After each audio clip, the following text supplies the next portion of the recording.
Wish.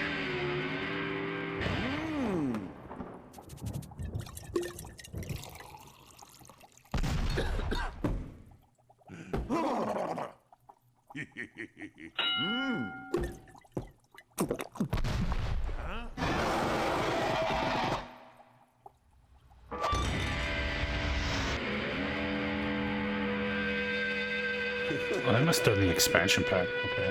What the fuck did Mad Dog do? They probably did Legends of Arena. Or...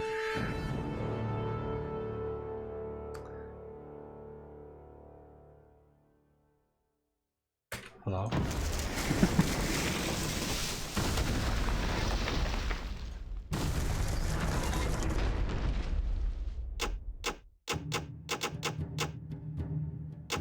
How ugly can we make our guy?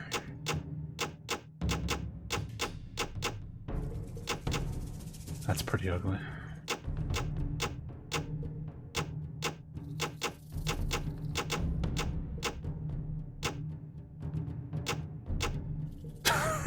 That might even be uglier. Yeah, it's flushed. That game is the drizzling shits. That game is actually impressively bad.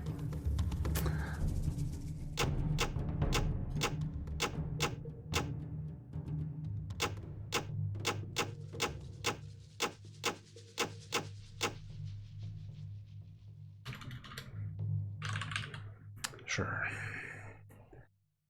I'm sad I can't make him uglier. Kingdom of Ebb, I think, is the original campaign.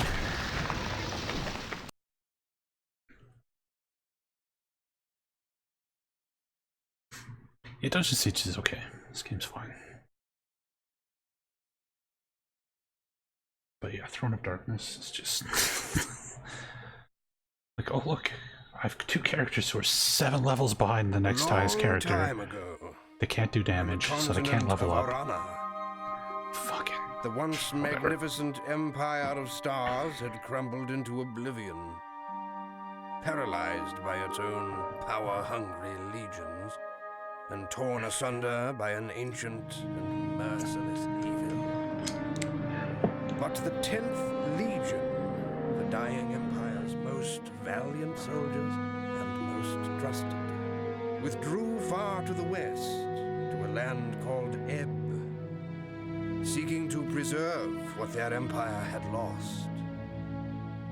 Here, in the rugged mountains and the rich valleys of their new home, they founded the Kingdom of Ebb, a kingdom that has embraced peace and freedom for 300 years. But there was a price. Few now remember the evil that opposed them. Fewer still recall the dark sorceries cast to save them. And none could foretell that one humble farmer would stand between a vengeance from the past and the survival of the kingdom.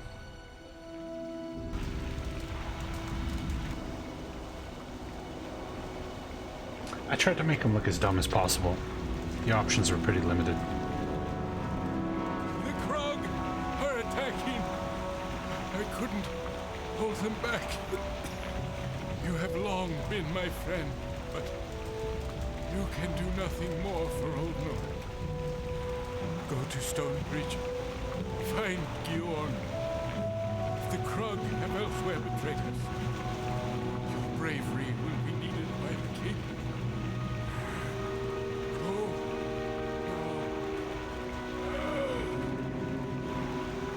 Oh yeah, there's a fucking Uwe Boll movie, isn't there? I'll bet you that's a masterpiece.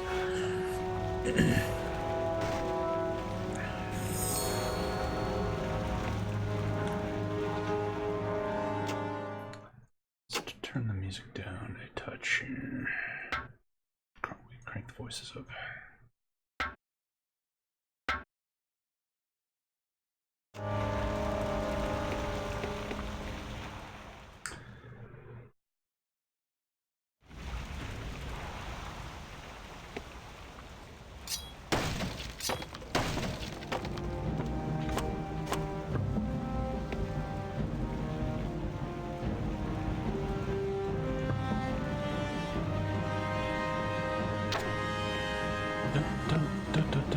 This game is such a good soundtrack. Another Jeremy Soule joint. Back when he still knew what he was doing.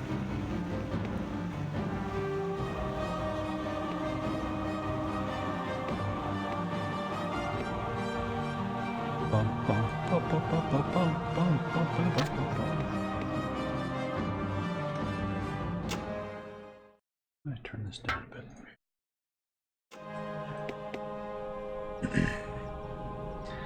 I imagine it's whatever he could get his hands on for the cheapest. Probably got the Dungeon Siege license for like $10.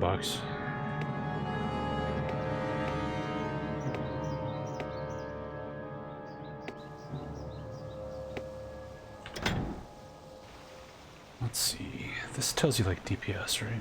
Yeah, average damage per 10 seconds. 8.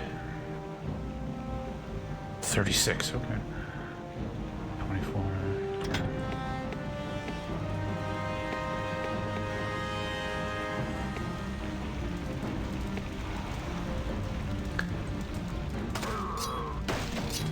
It's no hoe of destruction, but it gets the job done.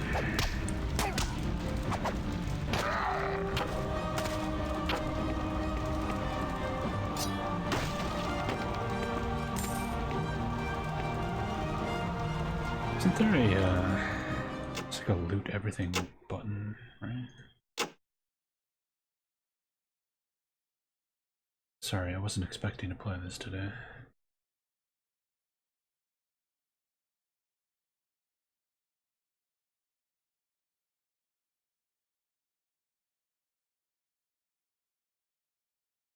Z.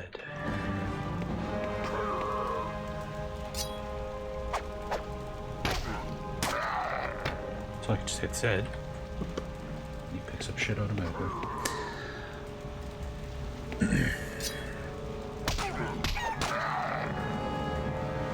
Adam Sandler? Yeah, I have no idea. Well, the real question is who's watching Adam Sandler movies, because they keep making money. That's why Adam Sandler's making movies, because they're making money. The mystery isn't why. The mystery is who the fuck is going to see these movies, and what is wrong with them. That's the mystery.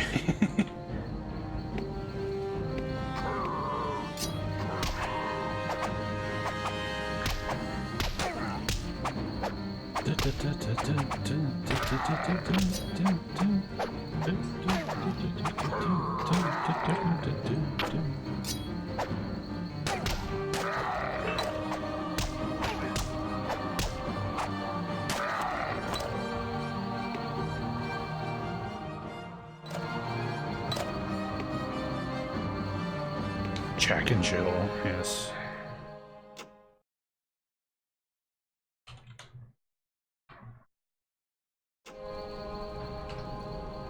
Is there a quick save? Bet you there is. F9.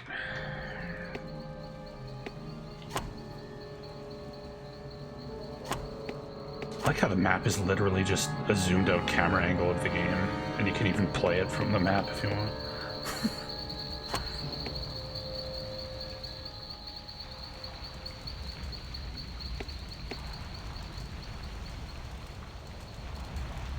I think the last Adam Sandler movie I saw was Little Nicky, where he's like the Antichrist or whatever. That movie was... Ugh.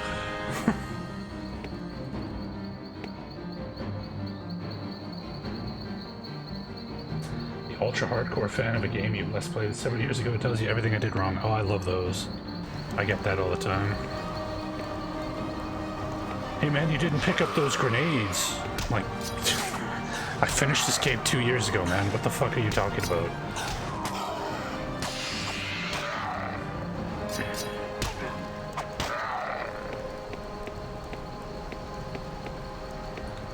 Did you know you could get skeleton keys for free in Minoc and Ultima 5?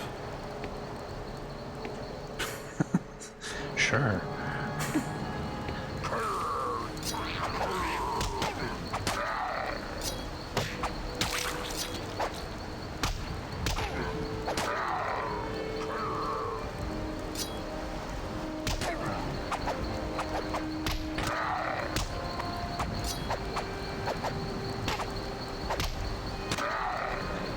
speaking of YouTube, fucking copyright system.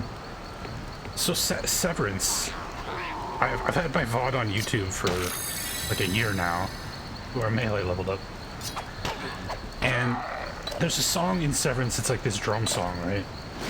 It's suddenly, the other day, it gets copyright hit. And apparently some band called Anti-Q has a drum song that's similar, that came out like 10, 15 years after the game. But somehow the game is a copyright strike, because the developers had a fucking time machine and went 10 years into the future to steal their music. What the fuck? So I fucking I dispute it, and I'm like, this fucking game predates your song by a million years, this is bullshit, it's a fake claim. Fuck off. And they just declined the dispute. Like, yeah, because YouTube, there's nothing there that I can do now. It's fucked. Because they're just like, nah, we're gonna keep the copyright claim. Fuck you, YouTube. Fuck. Shit is maddening.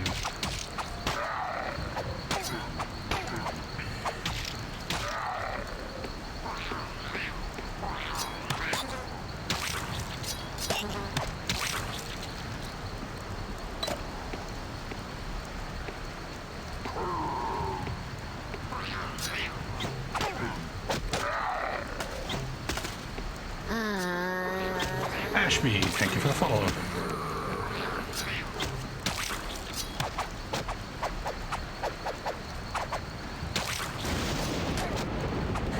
Yeah, game content creators are all relying on Patreon for YouTube, because it's like impossible to fucking monetize your videos there. Did I just die? Oh wow. Whoops.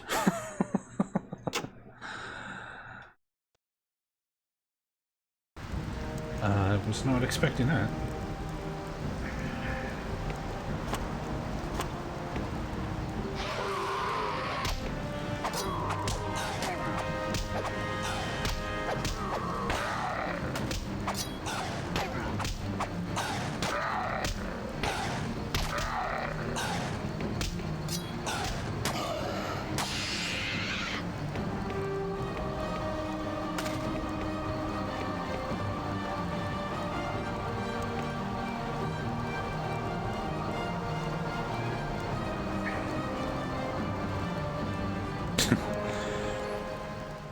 All hail Lord and Savior Google, yeah.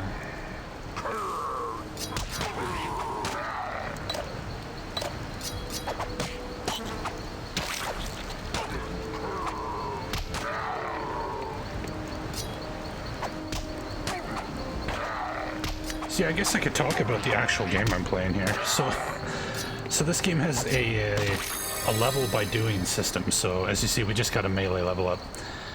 By melee, if you watch this box, it'll fill in gray as he uses it, and you'll get better melee, which increases your melee stats. But you can also level up your ranged, and then there's 2 different schools of magic. So you can make like a custom kind of hybrid character if you want, or focus all in on one thing.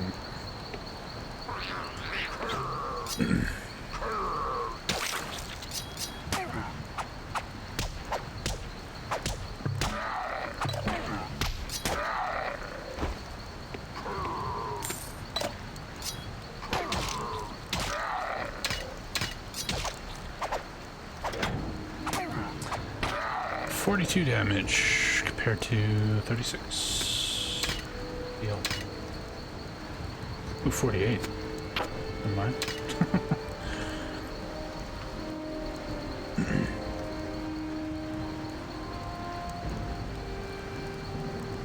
I don't like gain as use systems. I don't like being forced to do like stupid and inefficient things just to level up a character. It's like, oh, I need to level up my healing, so I guess I'll just like jump off a cliff to take damage so that I can just cast the heal spell 10 times over and over to level up my character. It's a terrible, terrible way of doing it. Just level me up, give me points, let me distribute it and build my character how I want, so that I can play the game the way I need to play it to finish it. No doing dumb shit.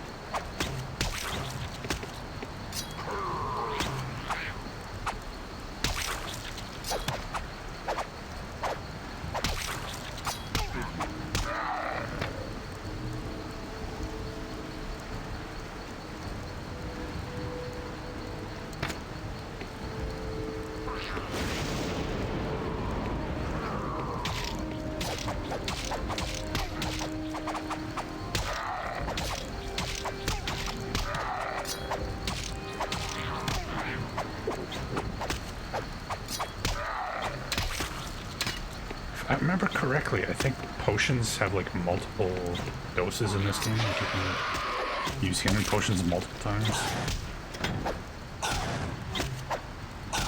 Maybe not.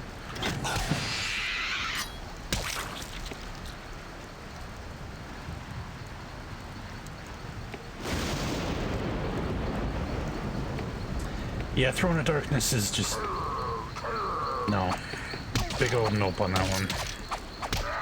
I like the idea behind that game, but the system design in that is just... oh my god. Oh my god.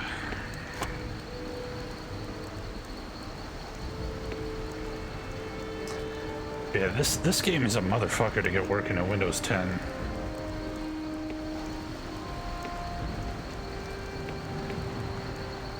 I can't even remember what I did because I set this up a while ago.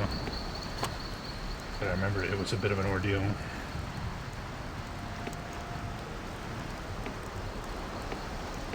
This is the Steam version. This game isn't on GOG.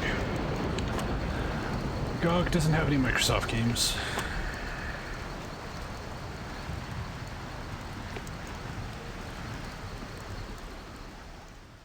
Yeah, I know. Thank you.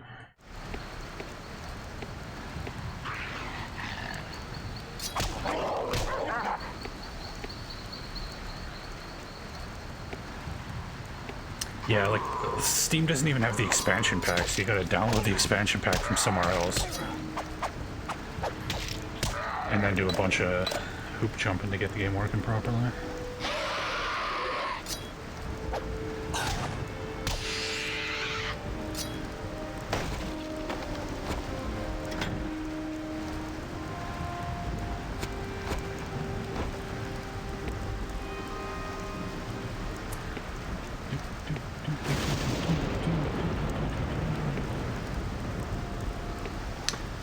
Might be able to.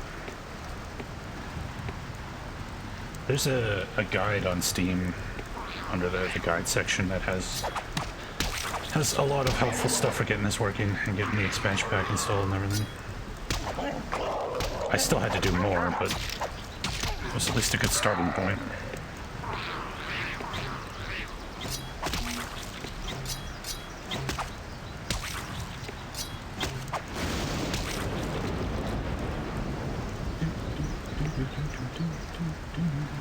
Oh, and I was screwing around with Ishar 3, and I've been told for years that game has an auto map.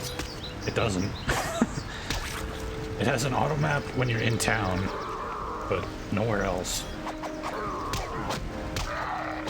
So Ishar 3 has to wait until Grid Cartographer gets a profile for it. It plays exactly like Ishar 2, like exactly. It just feels like more Ishar 2. I don't need a map for Ishar 3. Or Ishar 2 for that matter.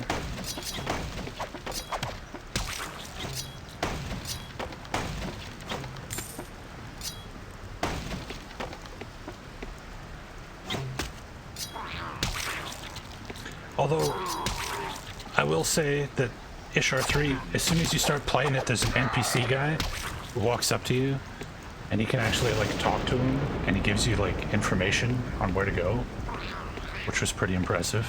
I was like, hey, this almost looks like a proper game for a second or two here.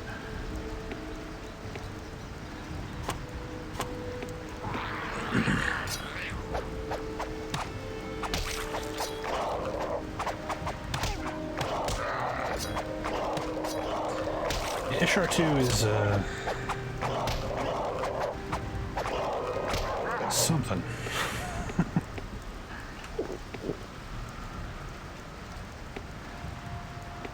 This club I'm using looks like a boomerang. Half expecting my guy to start throwing it.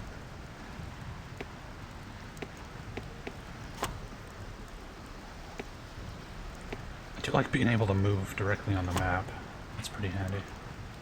The UI and interface in this game is like exceptionally good.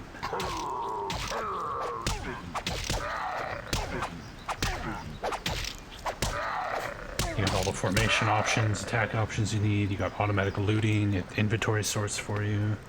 Eventually you get a pack mule and it'll automatically move items to the pack mule and everything. This interface is really good. Even by 2019 standards.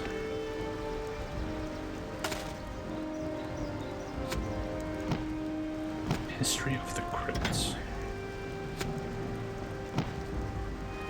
Just southeast of the kingdom town of Stonebridge lies the most honored burial place in all of Ebb.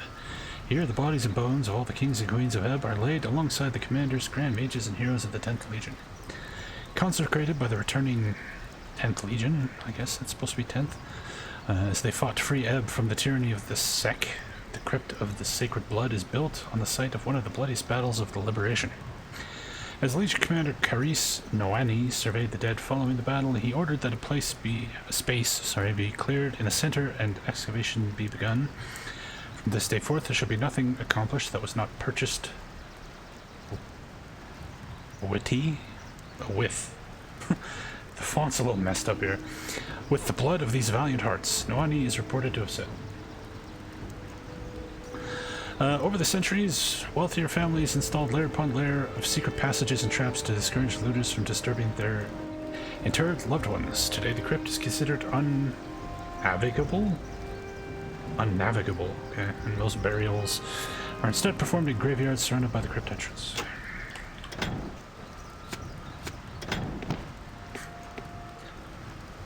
I think Dungeon Siege 3 gets a bit of a bum rap. It's not a bad game. But it shouldn't be called Dungeon Siege. It should have been called, like, Baldur's Gate Dark Alliance 3, because that's what it is.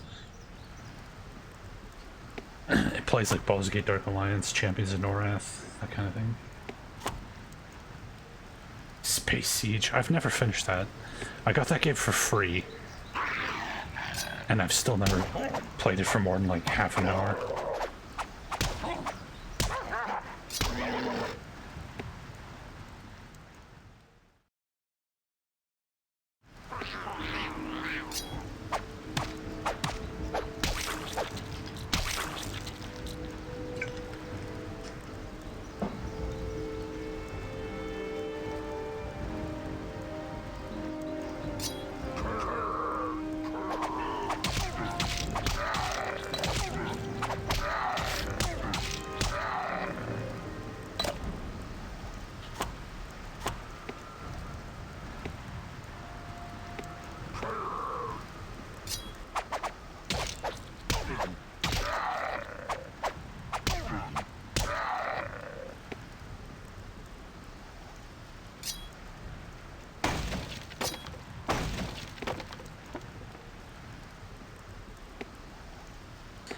Yeah, like, if you take Dungeon Siege 3 as its own thing, it's not that bad. If you look at it as a sequel to this game, though, it's certainly a big ol' like, what the fuck is this? But even Dungeon Siege 2 is like a big departure from this game. Oh, ow. This bear is pretty buff.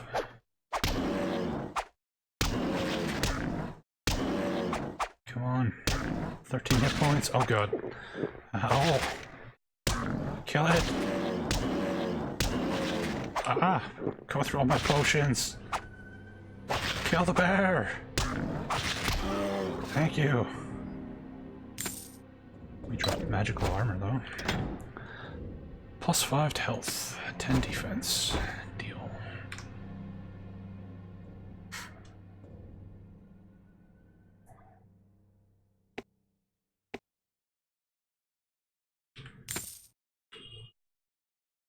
Arcania. I've actually finished that game. I played through it. It's pretty boring. Space Siege, the Jason X of Dungeon Siege. It is in that it's Dungeon Siege in space. It isn't in that, you know, space. Jason X is actually really good. Dungeon Siege is terrible. Jason X is the best Friday the 13th movie. I'll brook absolutely no arguments on this point. Jason X is the best one, period. No discussion.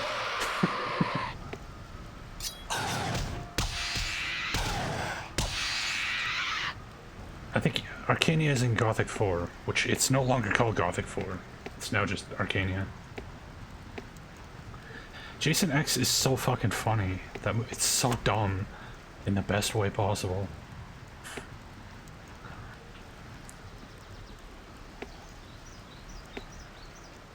Like when they create the holodeck to distract Jason, so they recreate Camp Crystal Lake, and these like holographic girls are like, let's do drugs and have premarital sex, and then Jason picks up one of the girls by the feet and starts beating the other one to death with her like a club.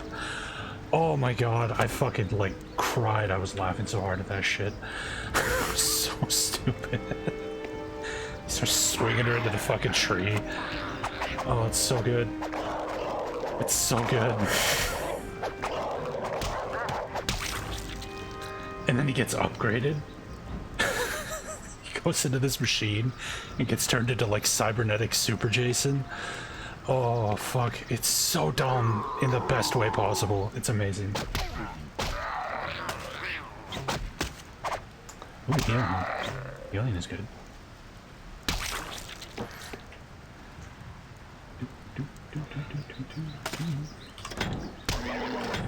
I can't remember if you can unequip spells. Because I kind of, I'll equip this if I can give it back to an actual spellcaster when we get one. Let's save and find out.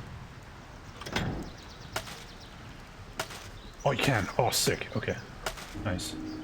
Then we can save inventory space and just hold on to these for now.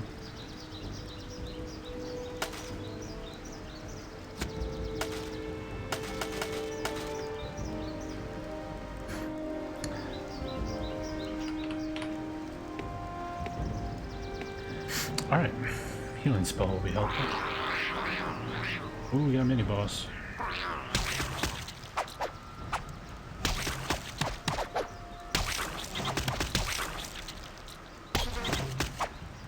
Yeah, I know it's a level by using the game.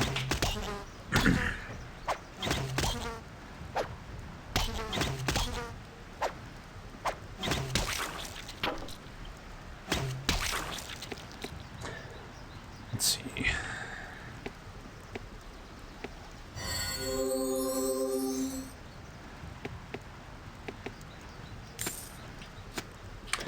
Spiked club, 48 damage. That's the same as what I'm using now. At least it doesn't look like a boomerang.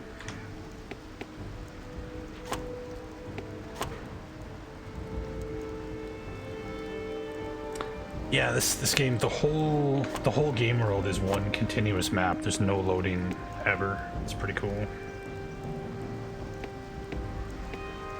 Going in and out of dungeons and into towns, into the woods.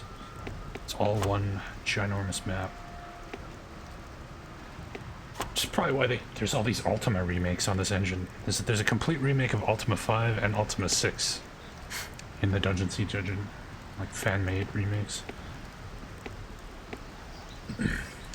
But I hear it pretty good. I haven't played either of them, but...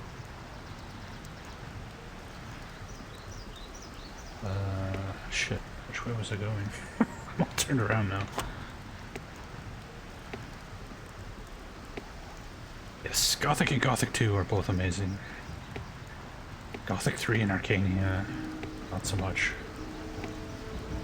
Yeah, you should definitely play at least Risen 1, if you like Gothic.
What? Okay, that was an elevator.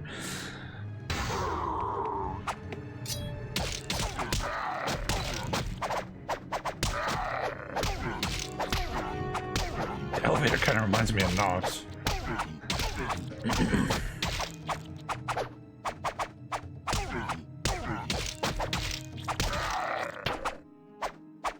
You know what else is great about this action RPG? There's no weapon durability. No durability. It's amazing. They actually took mechanics from Diablo and were like, this is shit, let's get rid of it. And then came up with some of their own cool, unique ideas on top of it.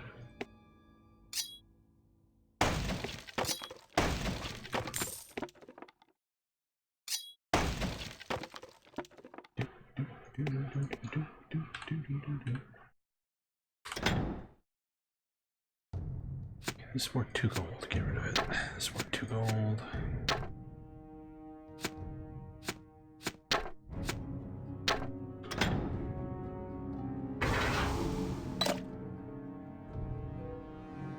Protobites for the rest of the year. Nice.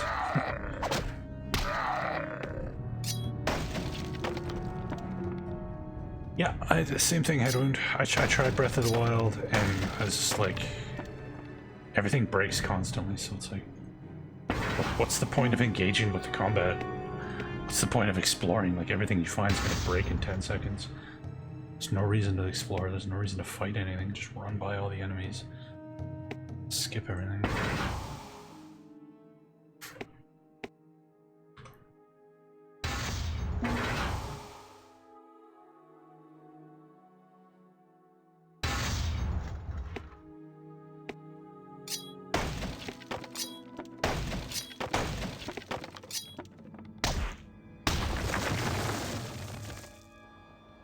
Sinatar 4 I've not played.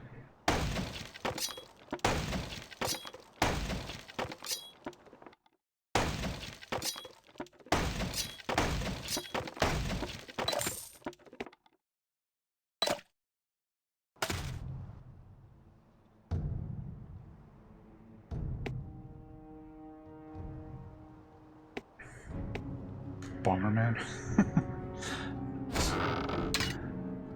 Ooh, axe. Is that axe any good? Ooh. 6 armor class in exchange for 5 hit points? Yeah. I'll take that. Average damage per 10-second...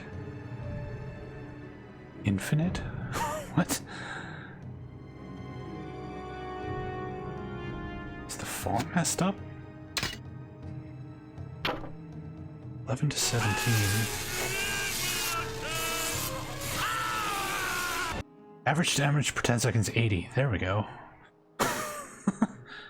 There's weird font issues with this game still. Like, the best way I could describe it is like when you move your mouse over something.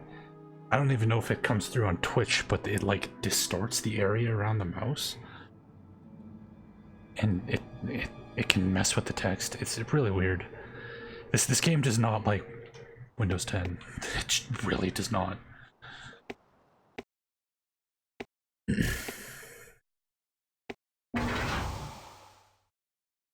The Infinity Axe, yes.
My thanks for clearing out the Krug.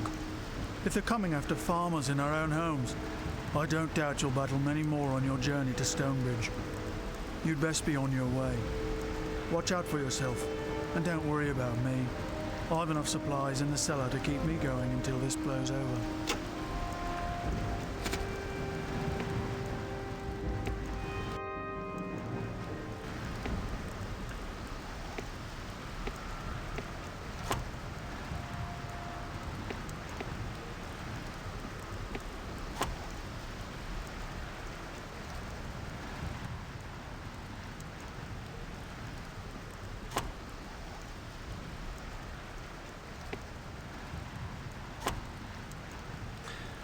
But in this house?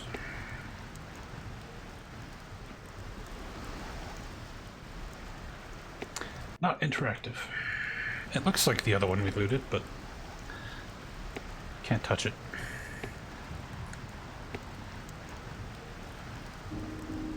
Yes, you can get a donkey pack mule to carry all your stuff, which is pretty cool.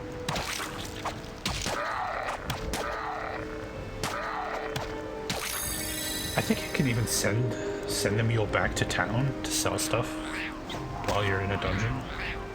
I remember correctly. Hey, Coach Joe.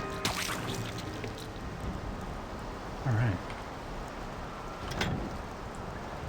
So we are now level 2 melee.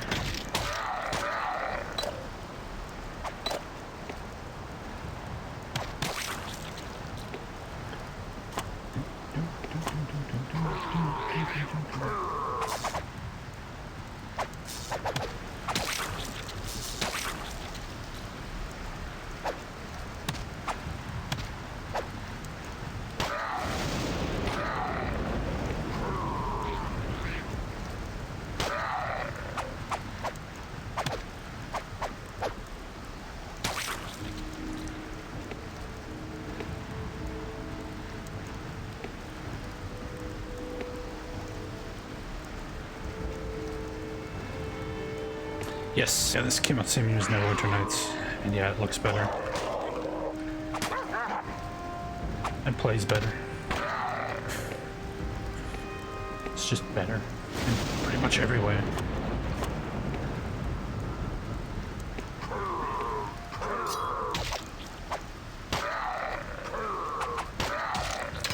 And this even had its own tool set, which is how people made like the Ultima 5 remake and stuff. So.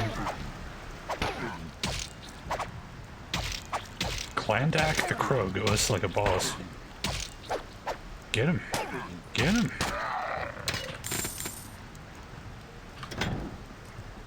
Carrying around too much shit.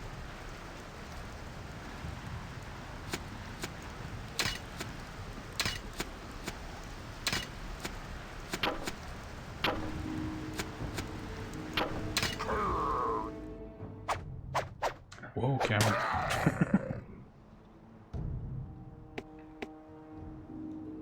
There's no reason to be nice to Neverwinter Nights. Damage 84. Oh, he used that axe for a long time. Flimsy battle bow.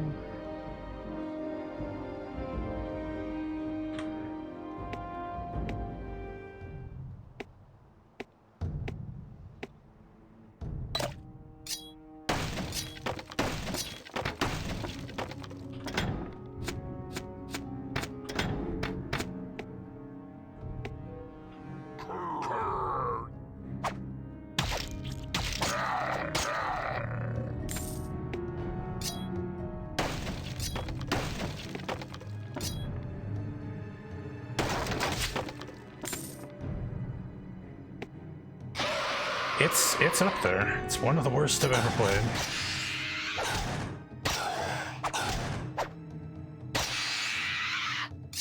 Hey, wolf spray.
I didn't get far enough for the Sword Coast Legends to tell that that game is just yikes.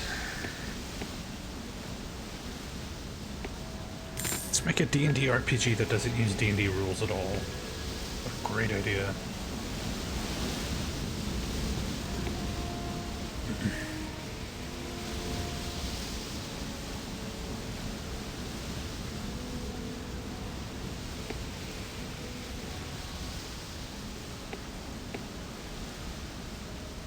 Damn fool Krug. I knew they was none too bright, but today I seen everything. They torched this here bridge, and then set to driving a wagon caravan across while it was still a-burning. Now the only way to Stonebridge is that a ways, and that means going through the old crypts to the road beyond. You ain't gonna catch me going that way. Oh yeah, that Solasta game looks pretty cool. It's like an OGL license D&D game. It's not like an official D&D game, but they're using the OGL version of the rules, which I didn't even know OGL still existed for 5th edition. I thought they got rid of it after Pathfinder came out, and like they accidentally created their biggest competition. I just assumed that they got rid of the OGL rules after that, and they were like, oh shit, we fucked up bad.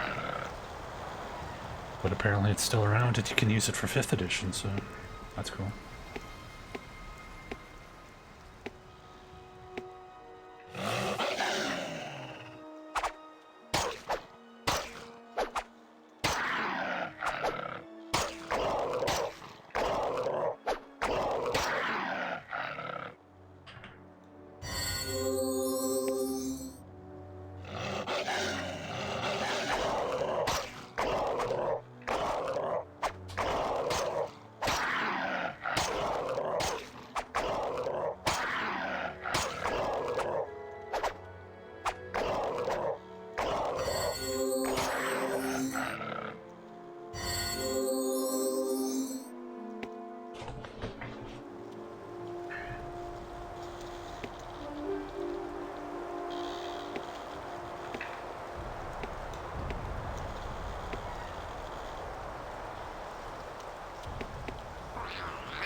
Crypt of the Sacred Blood.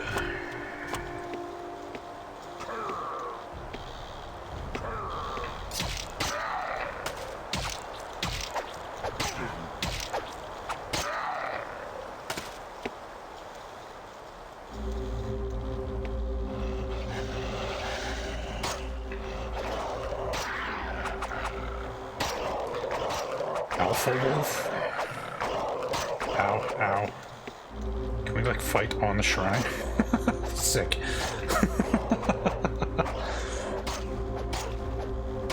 Right now, just melee, yeah. I don't really have a plan. I wasn't even planning to play this today, so it's just... This is kind of an off-the-cuff. But if I remember correctly, you end up with, like, a party of, like, 6 or maybe even more than 6 people. So we'll be able to cover all the different, character types with our party. So we start getting some people in there.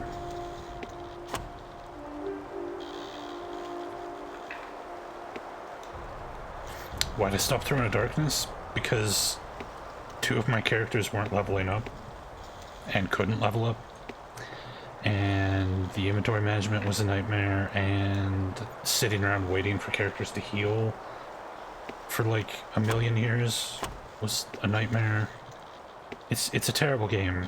It's got some cool ideas, but the way they implemented their mechanics is just the fucking worst.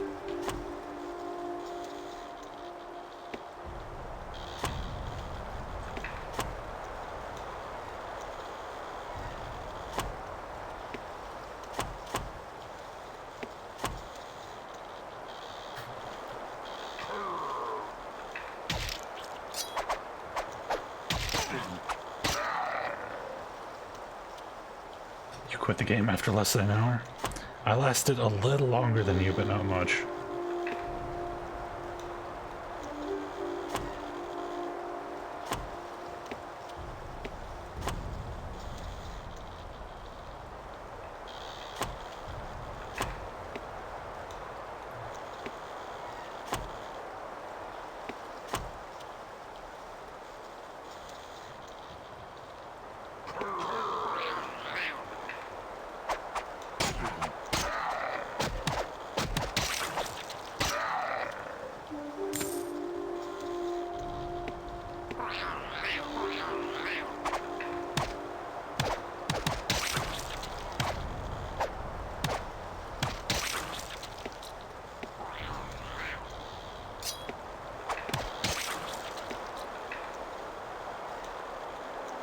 There's a dungeon siege on PSP? What the hell? I had no idea.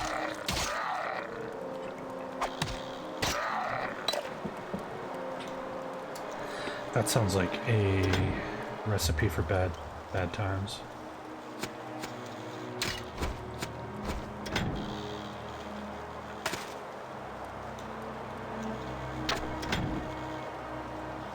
$56 damage.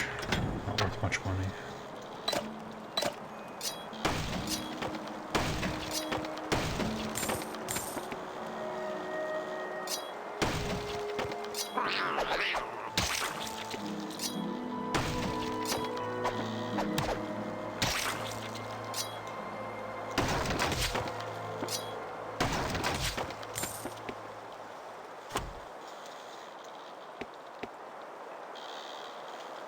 It's true, there is no grinding in Wizardry 4.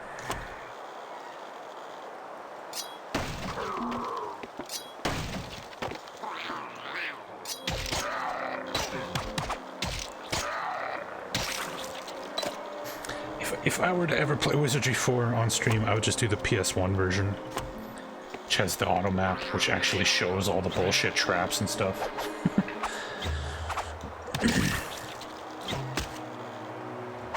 When you're like doing the stupid floor where the entire floor is made of bombs, except for one specific path. You can see them on the map.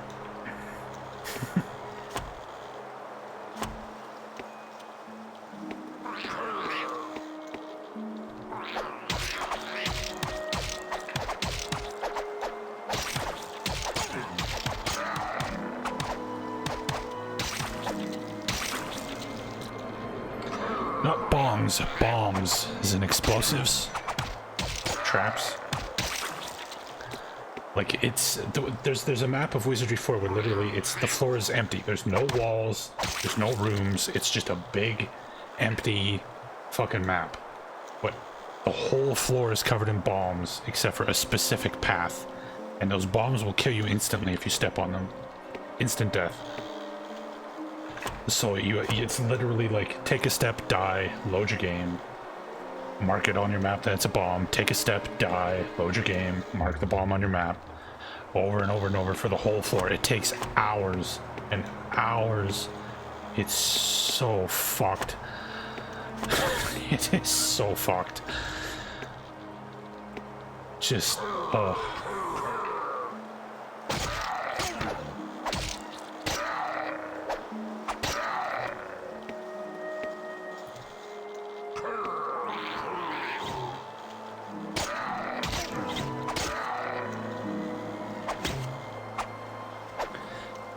The entirety of Wizardry 4 is like that.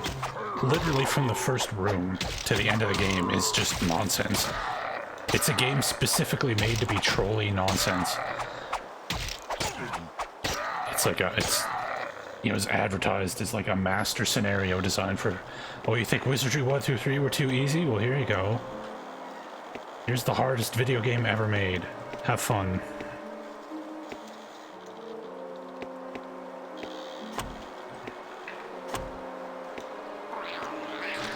Did you know that Wizardry 4 has a key counter?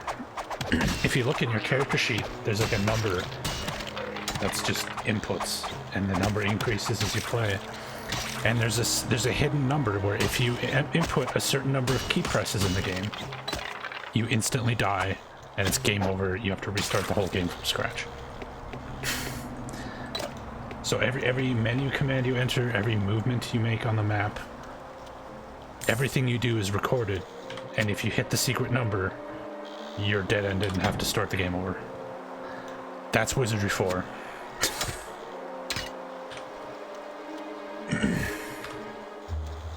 It's fucked. Like, I cannot properly explain to you people how fucked that game is. It's so fucked. It's so fucked. It's a shame because the idea behind the game is really cool. They were like, alright, we've done 3 traditional wizardries, let's do something different. So in Wizardry 4, you're playing as the main bad guy of Wizardry 1. At the end of Wizardry 1, you beat him and he gets banished. And so you begin Wizardry 4 in prison, in where he's banished, and he's in this like celestial prison, drained of all your power, and you're basically trying to escape, kill all the heroes on the way out, and like become the Dark Lord again. And so instead of party members, you find summoning circles and you summon demons to fight for you. Like, it's really deep. It's just fucked. It's so completely fucked. Oh, oh my god. Shockingly, it's the worst selling Wizardry game. Who knows how that happened.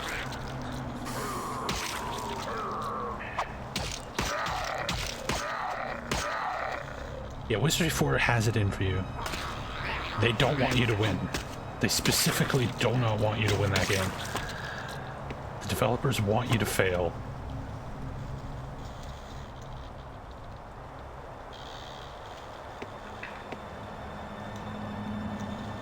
Is that Fairy? What the heck?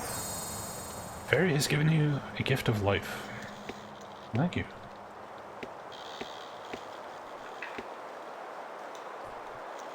Oh, is this a crypt here?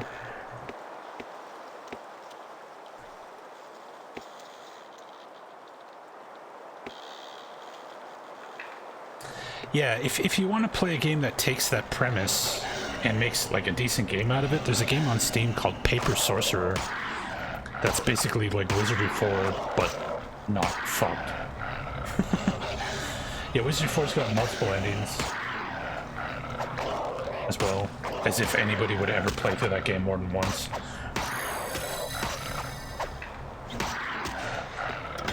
Alright, I'm gonna level up our nature magic ones here.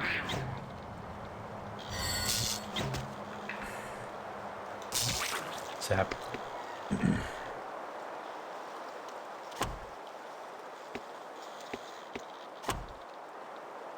Yeah, people could submit their discs with completed Wizardry 3 saves, and then they implemented them into the game. So you fight heroes because you're the villains. You fight other adventuring parties, and they're actual groups of characters that other people made and then mailed into Surtec. Which is pretty cool. So you could, in theory, fight your own party if you submitted a party to them and they used it.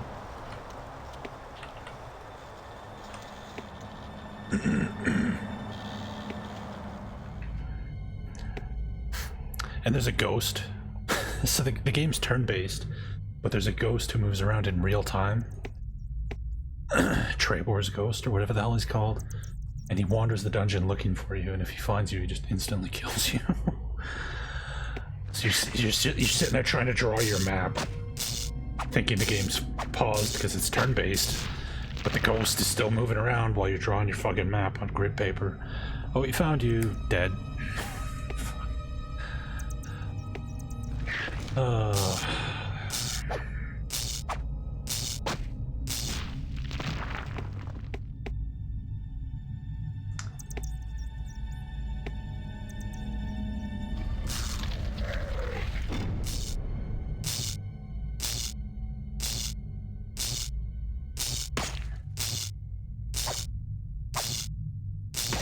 This zap spell does not do a lot of damage.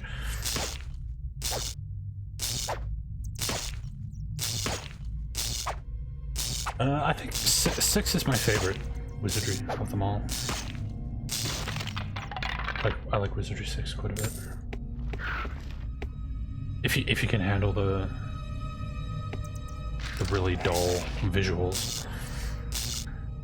But then Wizardries 1 through 5 are all fucking just wireframe grids, so...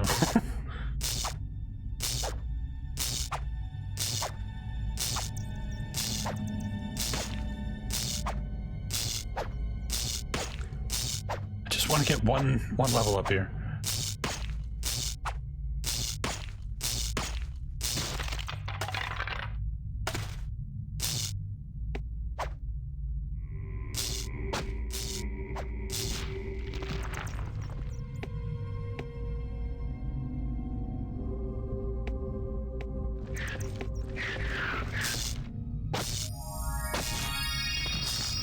There we go.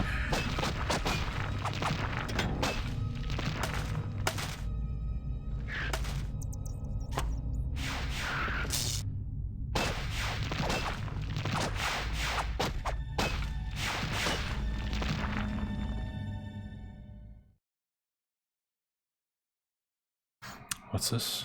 Oh, it's the Wizardry 4 Japanese box art.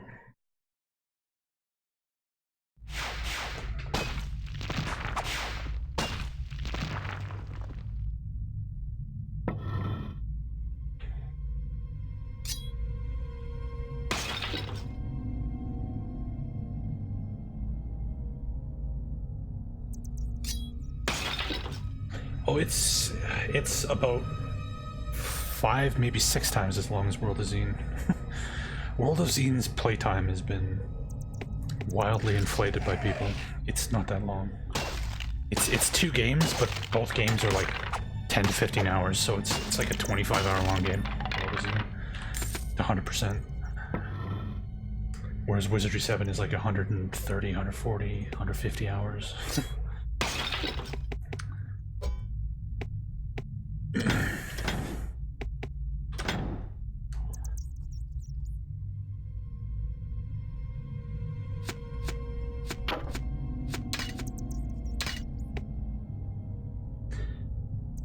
'It's probably longer than Baldur's Gate 1 and 2 combined. Baldur's Gate 2 is another game where the playtime has been overinflated. Lots of people say it's like 200 hours long. It's really not.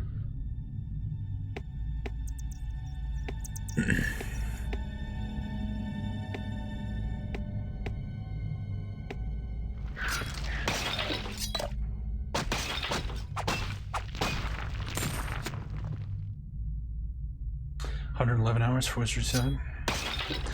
That's faster than most.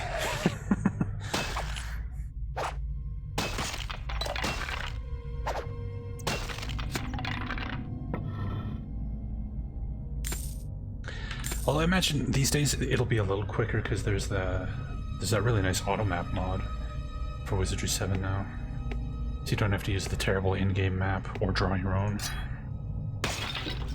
That would make life a lot easier.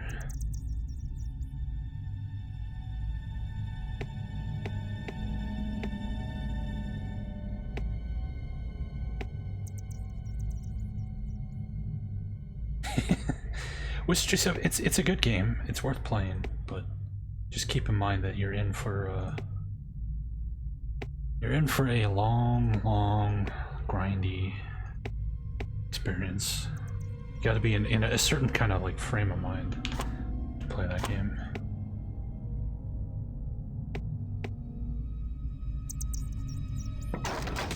It's also a game where you have to keep like extensive notes and keep things like in mind. It's not a good game to play like here and there, like, oh, I'll play, you know, once a week or a couple times here and there, because there's stuff that you like, someone will say to you at the beginning of the game that you need to know like 100 hours later, or items you find in like the second dungeon that are used in the final area. Like, you got to keep all that shit straight.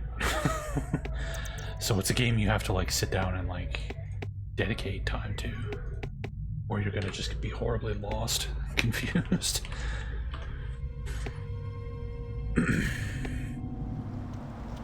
Grimoire. It's on sale right now for $5. I'm tempted to get it just to laugh at it, but I think it could go cheaper. Yes, it was never gonna have its price lowered and never go on sale. It's already had its price cut in half, and has had been on sale. So now it's like $5 instead of.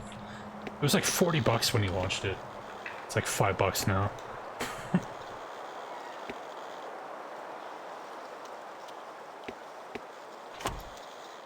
Did I leave through the same way I came in?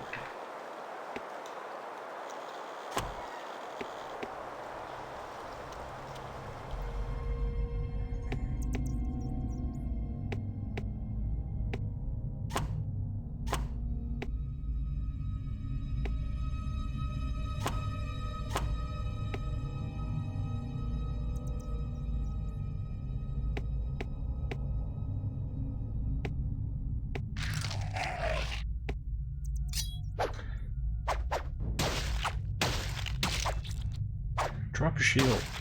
How do I not have a shield yet?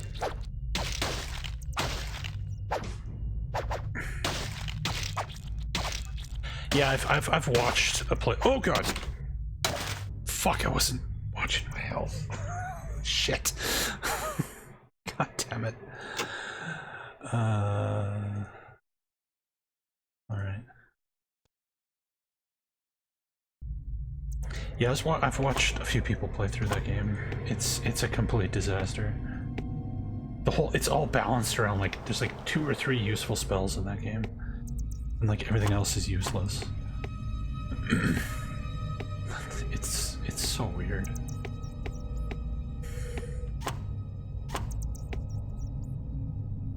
Arcanum, it's true. Arcanum is balanced around 2 different spells. I guess 3 once you get Disintegrate.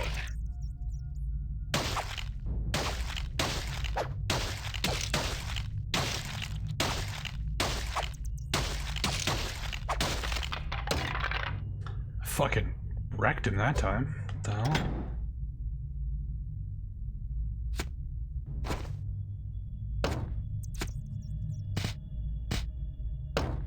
Requires strength 14. I have strength 12. Well, shit.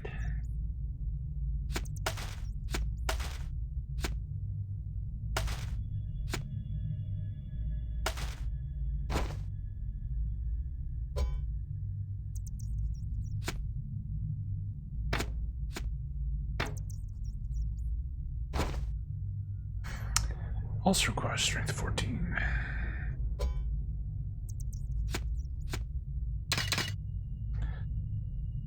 Damage 186. Holy shit. Okay. Nice. Yeah, Grimoire is like it's like a meme on the Codex. Nobody's actually played it or likes it, but everybody like pretends it's the greatest game of all time.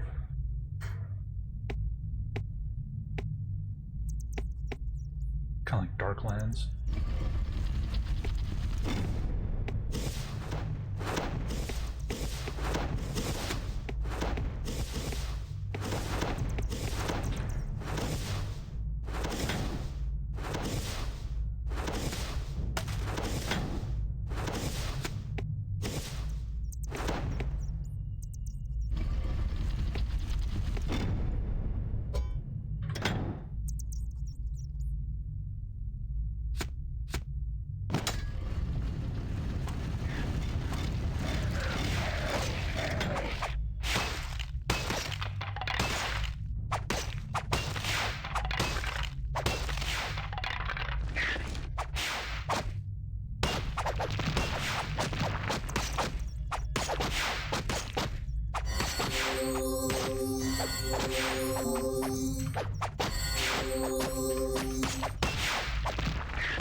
That axe is really good.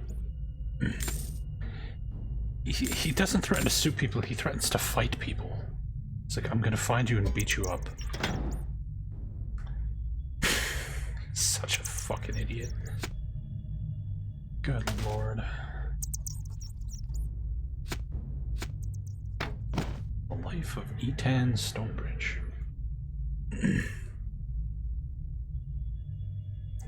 Eton Stonebridge was no stranger to the world of trading. Having grown up poor in the streets of the imperial capital of Eliara, he'd spent much of his youth parlaying stolen eggs or broken bits of glass into a warm evening meal.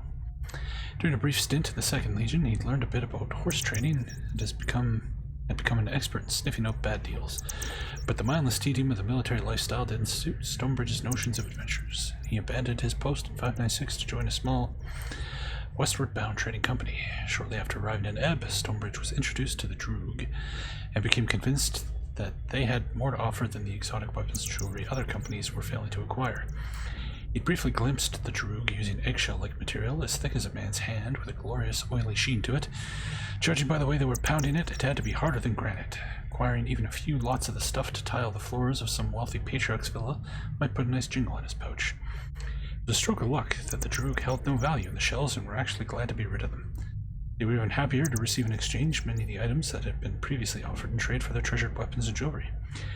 As time passed, the Droog became more comfortable dealing with Etan and eventually offered him limited exchanges of Droog weaponry, despite the refusal to all other parties. Etan's wealth grew quickly during these years, and by the time of the Droog retribution, he had established himself as one of Ebb's wealthiest citizens. Okay. Thank you for the lore.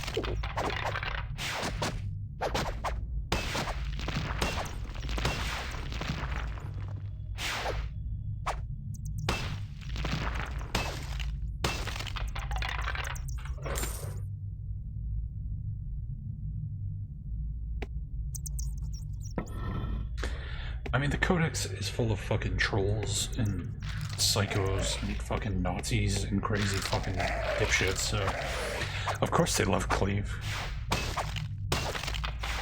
Since everybody's deranged as they are.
More than tendencies.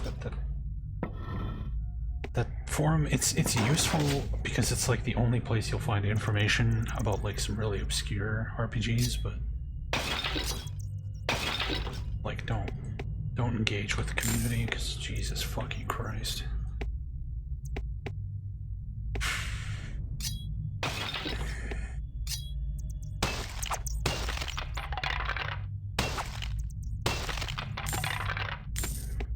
I mean, one of the official forum emotes is a fucking Nazi lighting people on fire.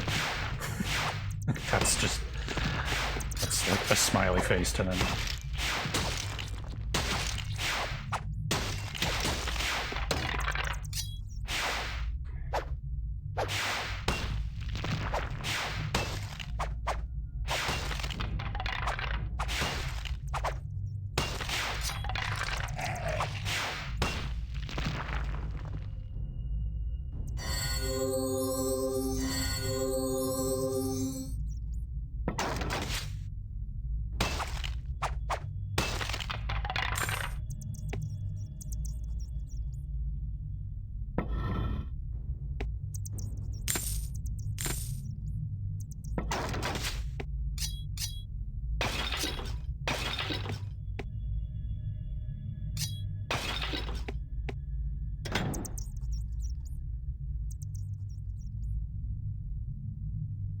I have too many damn potions.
Dungeon's pretty big.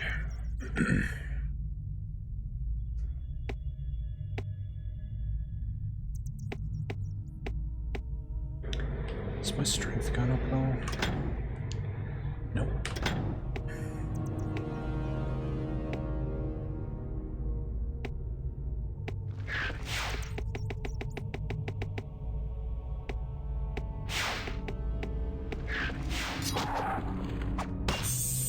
Ow, what the hell?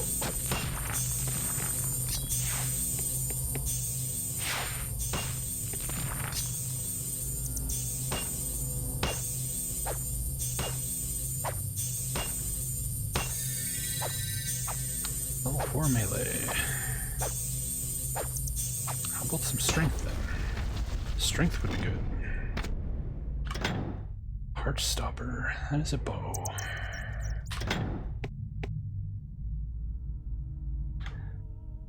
Let's do a manual save.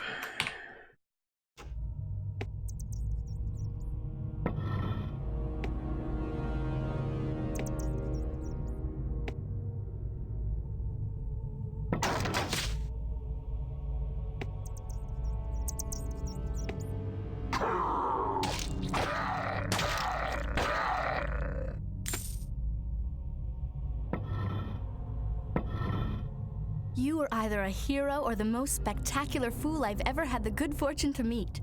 Whoever you are, accept my thanks. I am the scribe Eulora. Another day forced to translate tomb markers for the Krug, and I'd have gone as mad as old Prince Edvard. These thick-headed brutes barely understand fire. How can they have now mastered necromancy? This does not bode well, but I doubt we'll learn more here. I think there's an exit just to the east of here. Shall we travel together? Sure. My thanks. I did not cherish the thought of finding my way alone. Let's make haste.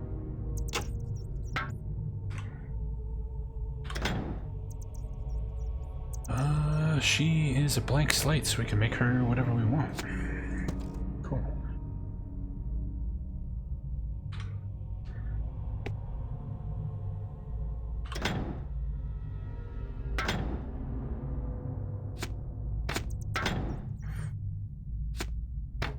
You can be an archer.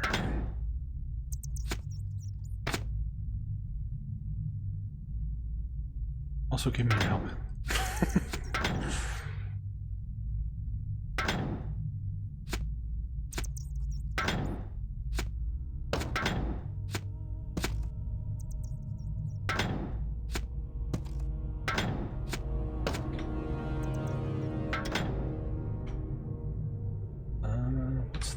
T4. Select everybody.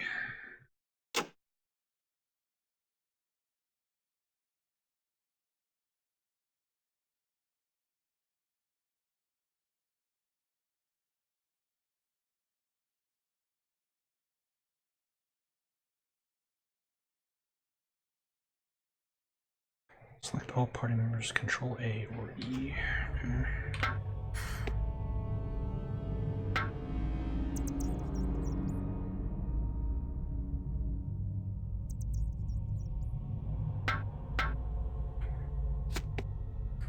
Yay, we have a second inventory to fill up with crap now.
Yeah, this is another another Microsoft game that I got to beta test.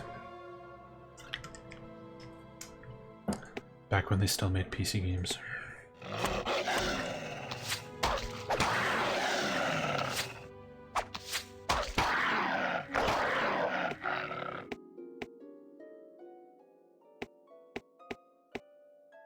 So I got this game for free back in the day, which is kind of cool.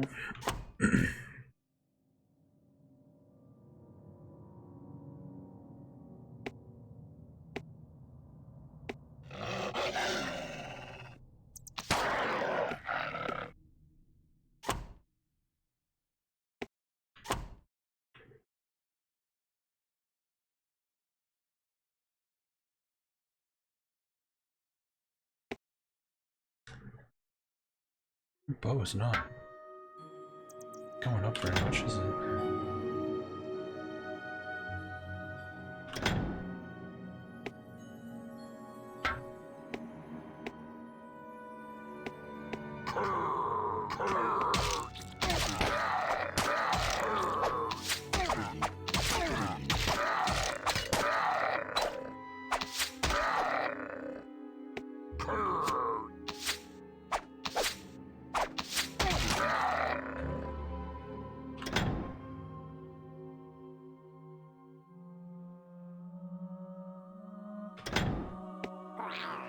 What's a chuck and where did it go? Did she equip it? Oh, she did. That's a terrible ass melee weapon, that's what a chuck is.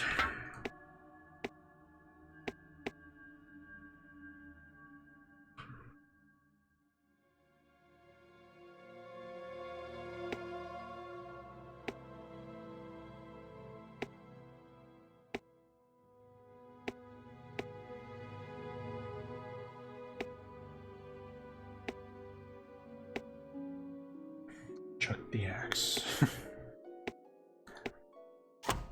Wasn't that the name of that what's the game? The Cap Attack? Where the guy would like throw his head. His name was like Chuck the Head.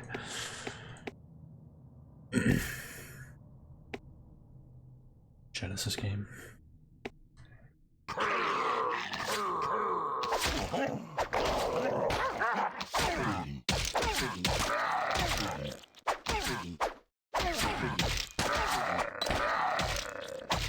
Oh crap. Fuck.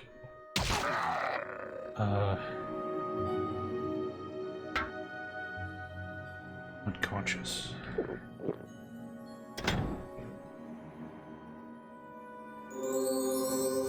Okay, he can heal her.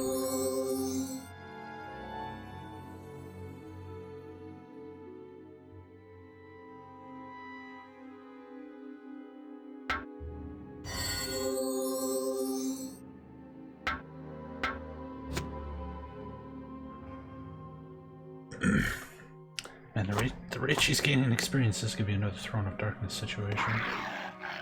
She's just gonna be horribly underleveled.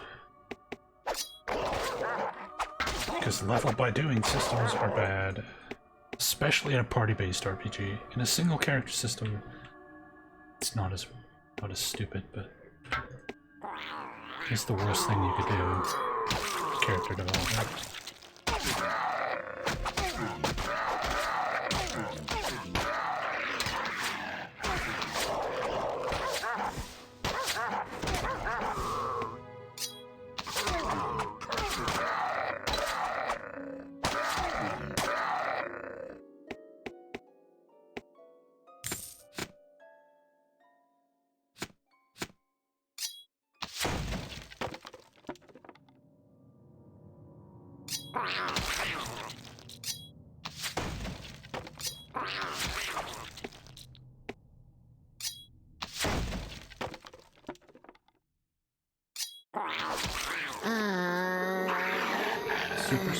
Thank you for the follow.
Everybody's got their own inventory. See? This dude's inventory, that's her inventory. Magical linen. Mage leather, defense 10. Repellent linen of the owl. Requires intelligence 19. Okay.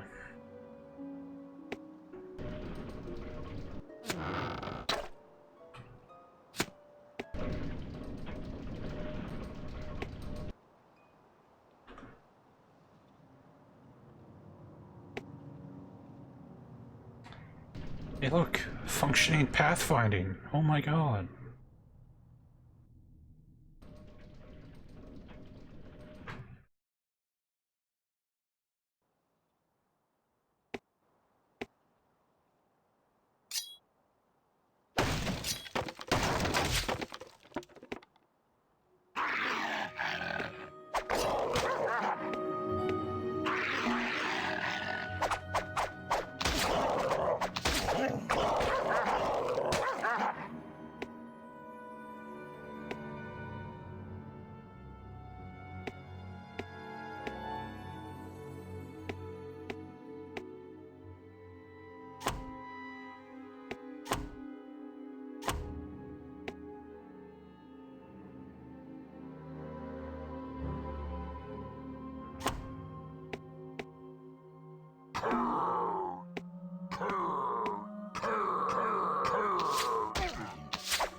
Interesting.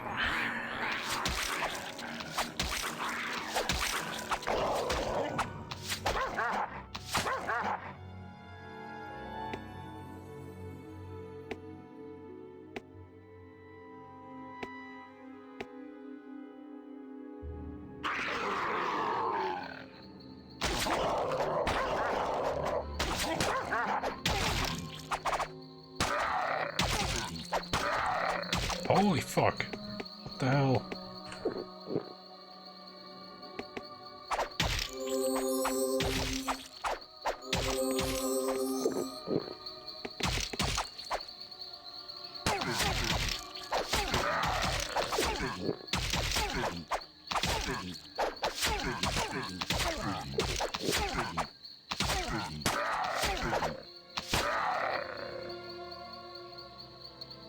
These were just grunts too. It wasn't like a boss or something. What the fuck?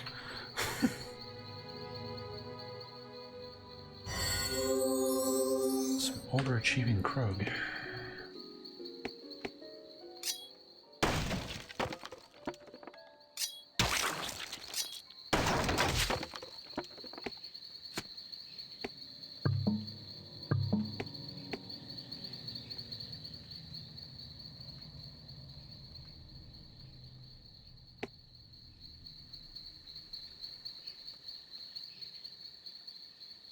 What the hell is this? I guess it's like a distribute potion button or something.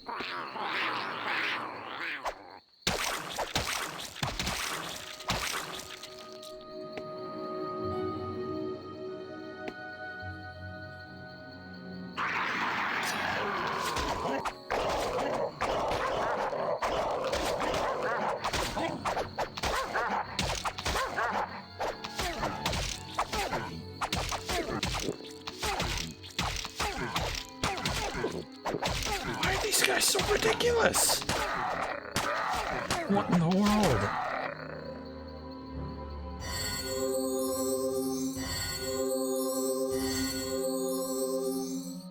Like trigger like level scaling or something? God damn.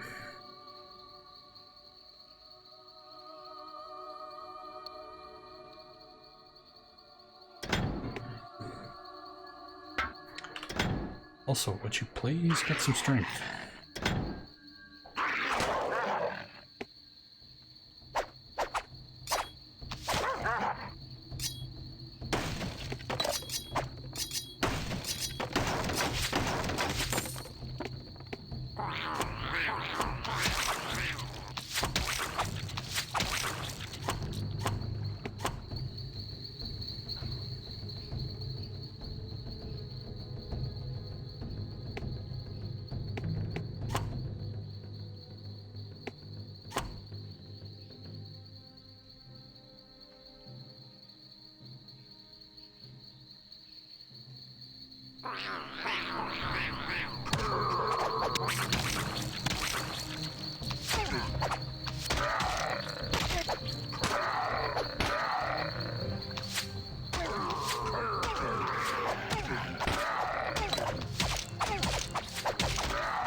Oh god.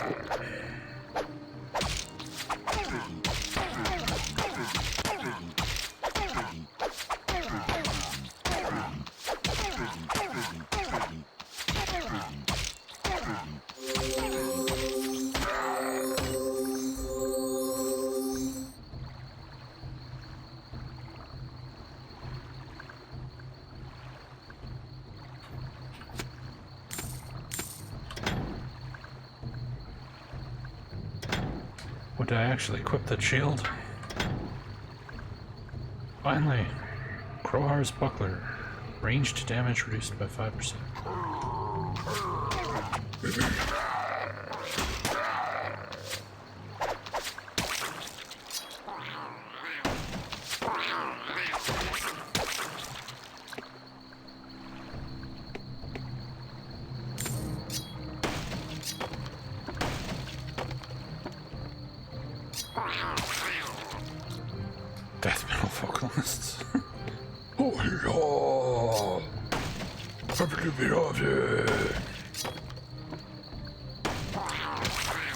I like me some metal, but I can't get into any metal where the singing is just some dude fucking like growling.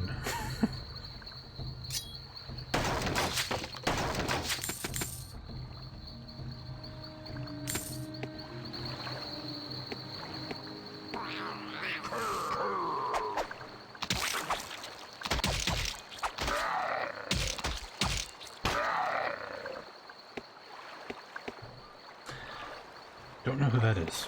Never even heard of him.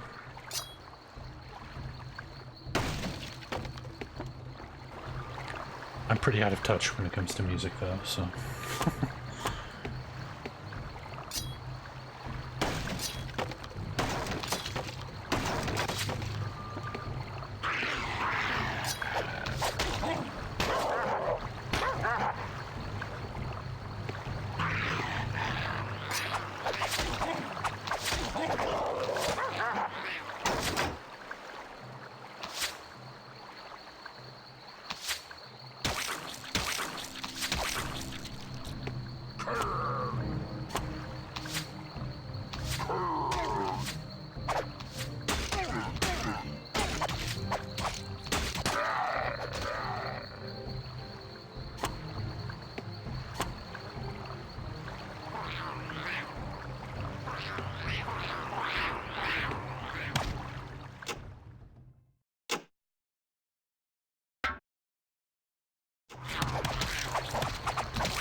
Level 5 in melee.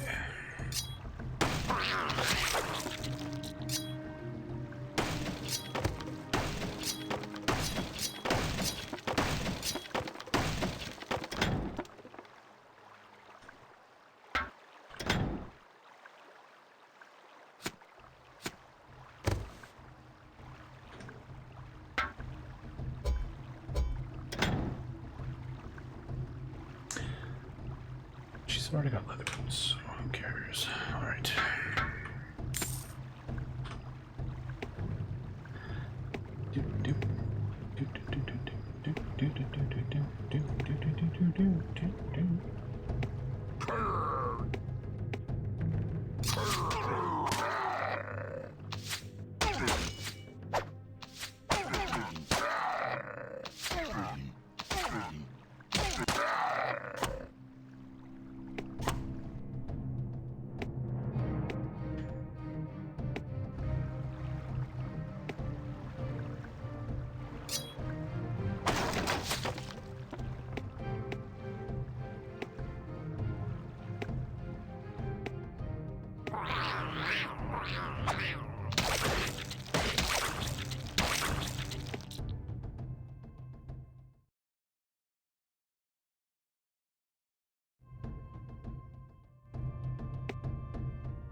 Stonebridge. With only a name given by a dying friend, our beleaguered hero entered the battle-worn gates of Stonebridge. Who could know then that the arrival of one humble farmer from the fields would change the very course of the kingdom?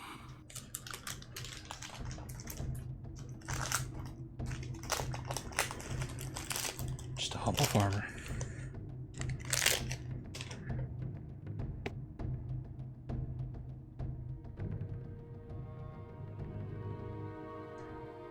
No voice acting. You'll have to forgive the mess. We're still recovering from the last wave of Krug that broke through the gates. I think most of the shops are still open for business, but they won't have much left after the looting. I have not seen it, no. I try not to watch Uwe Boll movies if I can help it. If you come looking for help, you'll not get much here. What the Krug couldn't carry off in a wagon, they smashed up our A wagon. They even put Gravemaker, my blessed old catapult, to the torch, even though that beauty hasn't thrown a stone since I was a pup. It don't take a wizard to smell the goblins behind this Krug raid, but the overseer of Glacier needs to be told what happened here nonetheless. If you're up for the task, can I come along? Sure. Aye, I knew you'd be the right sort for this trek. Well met, friend. Welcome to the squad. You are a melee guy. Okay.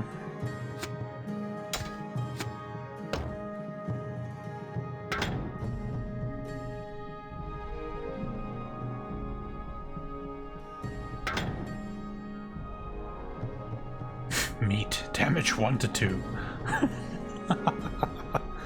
What the fuck did I pick that up?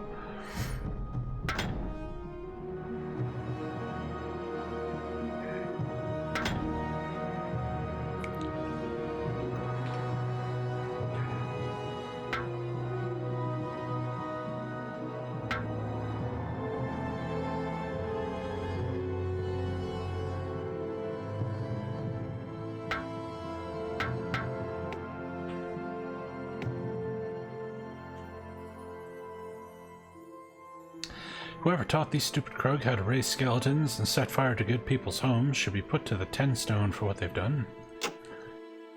As if the raid weren't bad enough, those Krog vermin have brought those terrible insects from the mountains. Give me your donkey.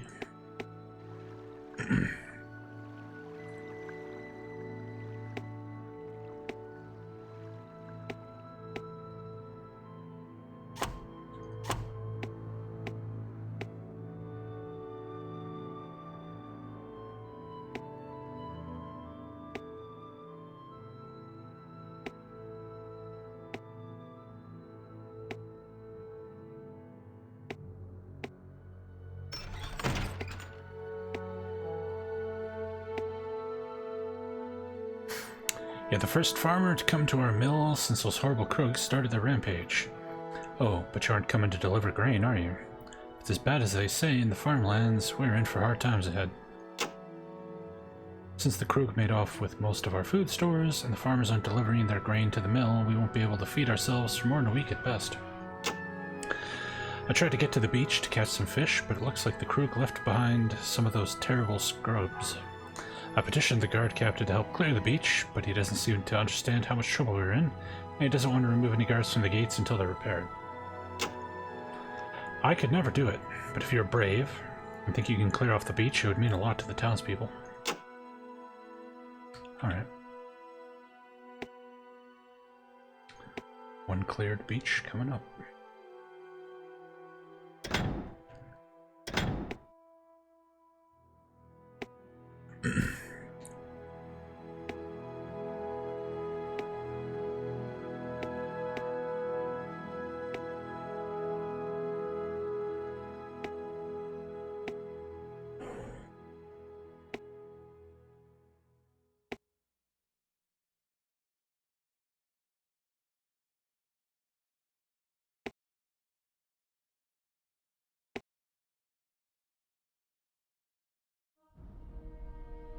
Safe enough here for now. I think the Krug have a bad taste for us after the slaughter we handed them last night.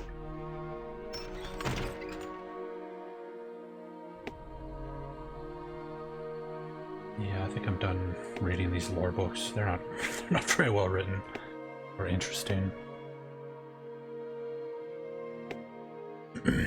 I give every RPG a couple of books I'll read, and then if they're bad, I won't read anymore. They were bad. Who are you?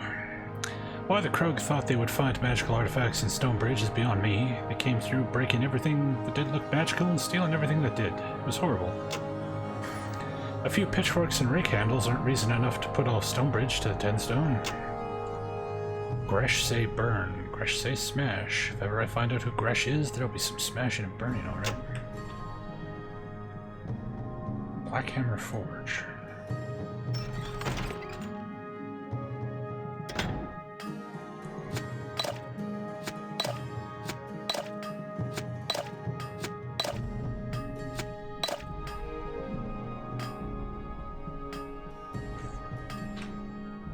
Welcome to the Black Hammer Forge. The Krug stole most of our wares, but you won't get a better deal on what we got left. What can I show you today?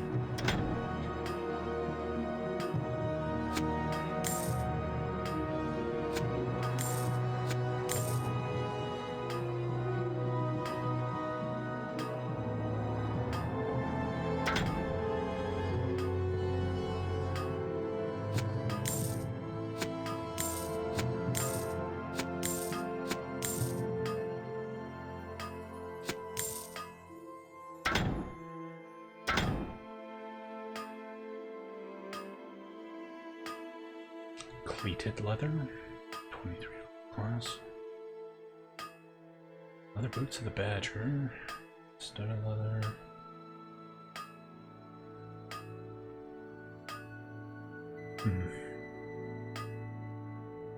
How has your strength not?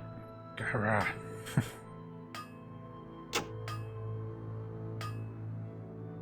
234 damage. Whoa. Holy cow.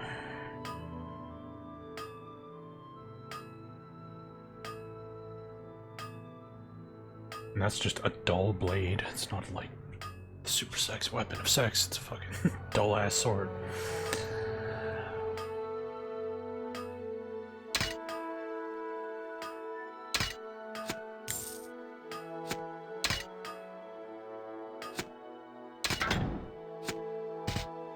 What? Oh, son of a bitch.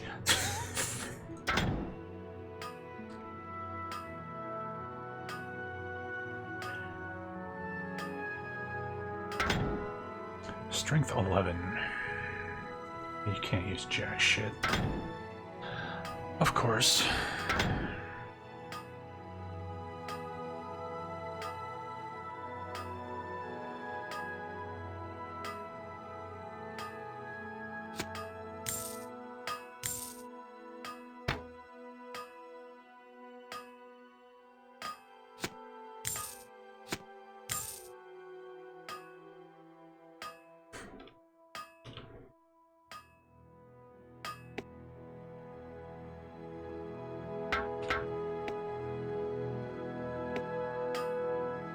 Too much fuss and bother, this talk about the Krug. True, they've made a mess of things, but you need look no further than old-fashioned greed to understand why they attacked. They only wanted a good bit of well-forged metal just like you. Speaking of which, my son John may be able to replace any equipment you lost in the raid. Check with him inside. It's like little sparks coming off of his forge there.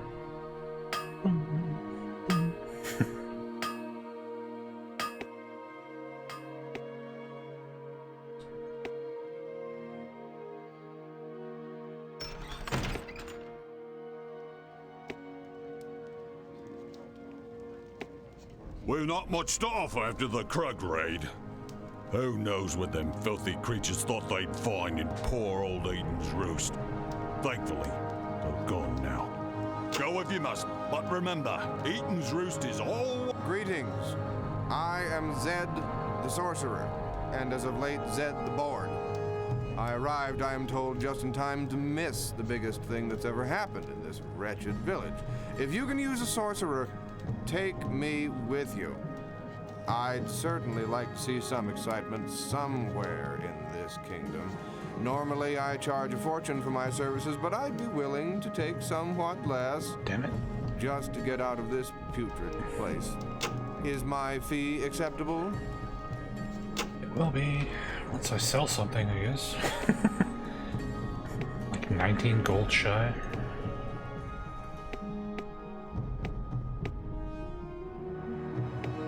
What can I show you today? Thanks for coming by. Come back again soon.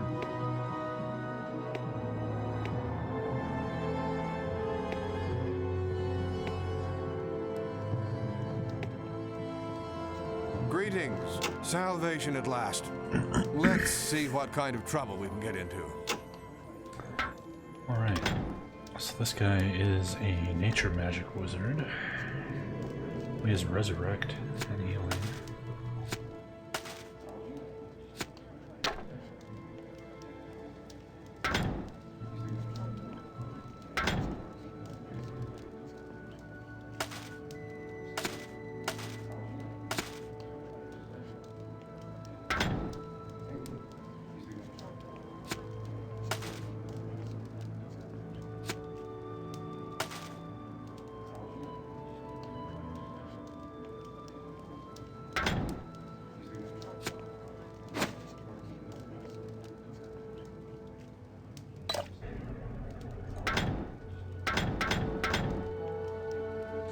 Cool.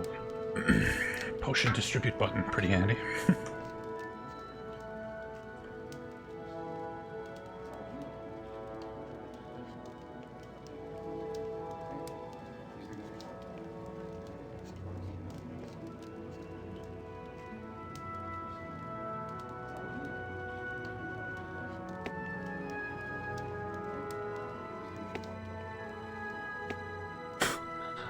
That's not very helpful.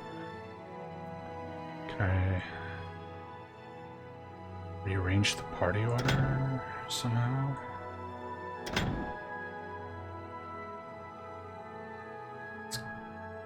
Formation system's kind of useless if you can't rearrange your party. I'd like the two melee guys at the front.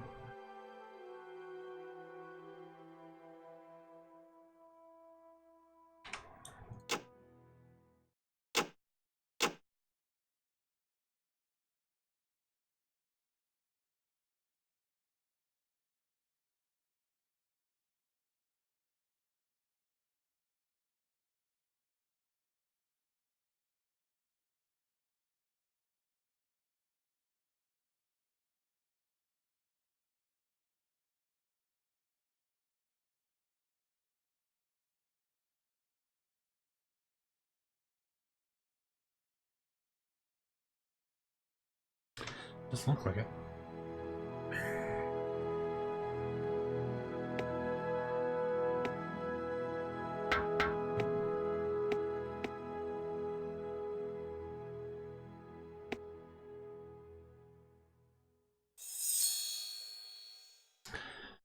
The raid last night was terrible. I barely escaped with my life. When my sister hears about what the Krug did to us here, she'll be furious. Oh, but she'll be worried that I was hurt.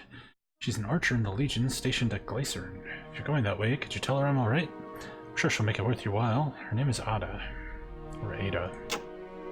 I hope Ada's not worried about me.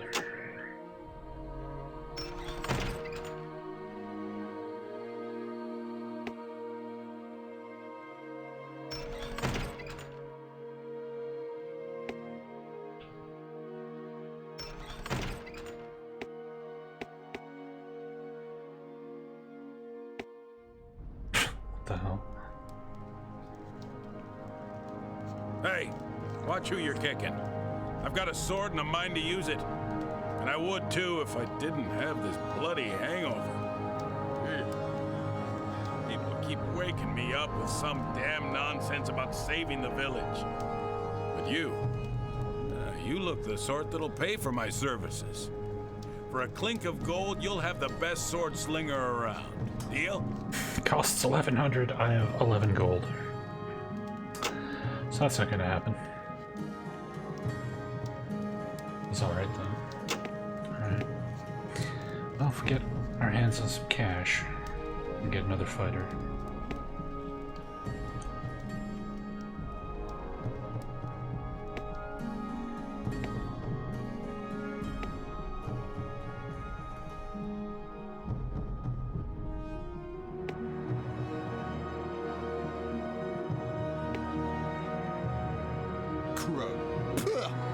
You ask me? We should have run the bastards out of these hills when we settled here. All those dung-eaters left me were a pair of jacks and a half-lame mare. The jacks I can part with for a price, though not for half as much as I could have a week ago. You interested? Damn it. We need money. Yes, I want a pack horse. God damn it. 300 gold. I don't have 300 gold.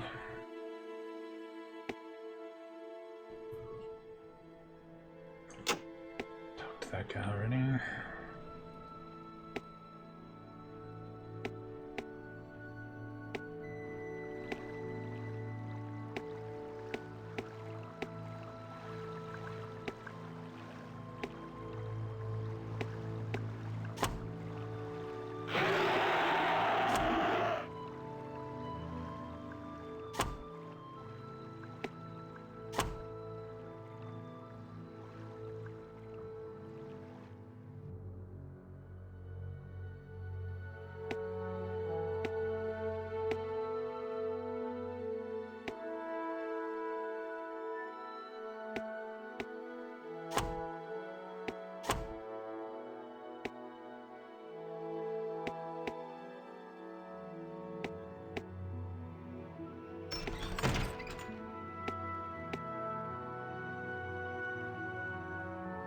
The god's fire is in you, child.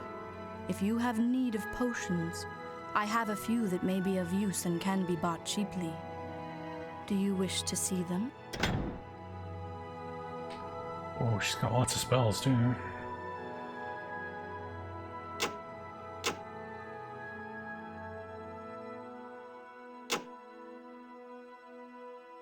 Summon Killer Grimoire. Pet spells. Purity. Turn undead.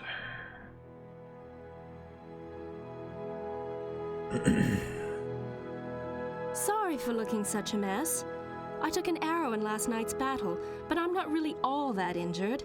Edwana's got me patched up, and I'm ready to get back into the fight again, if someone would just believe in me. If you need a good archer to escort you through the mess beyond Stonebridge, I'd be glad to help. I just need some gold to settle my healing bill. Interested? Gremlins are those weird, like, two-legged animals we see in the forest running around everywhere.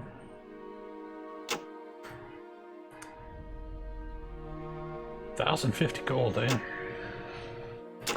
Sorry, lady. I'm broke.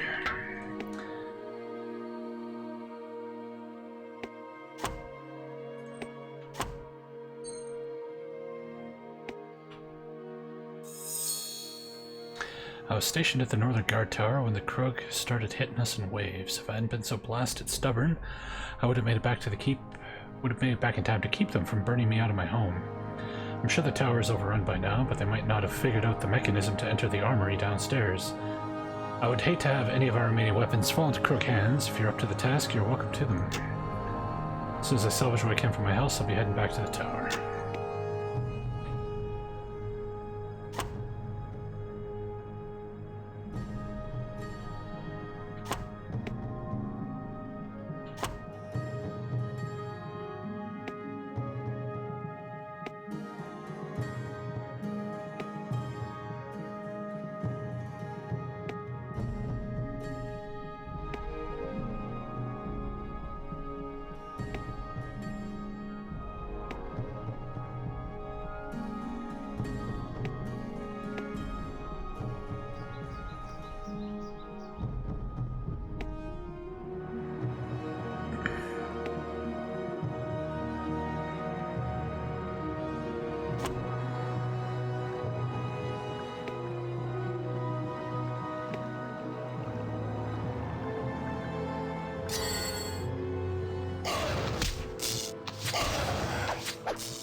It's starting to look like a proper adventuring party.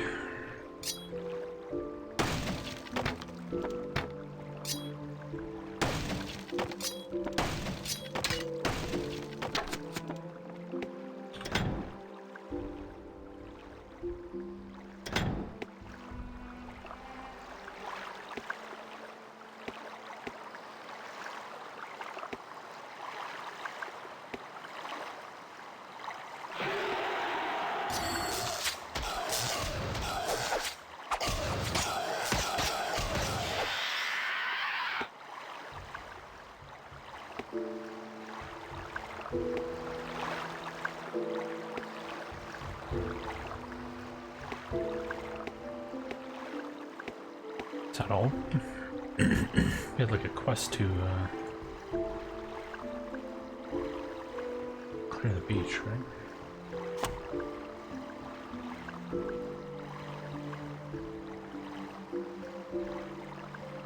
Apparently not.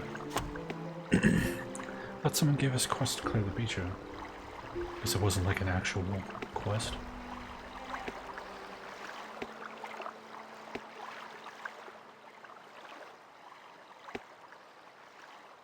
Yeah, those things are called like scrugs or something like that.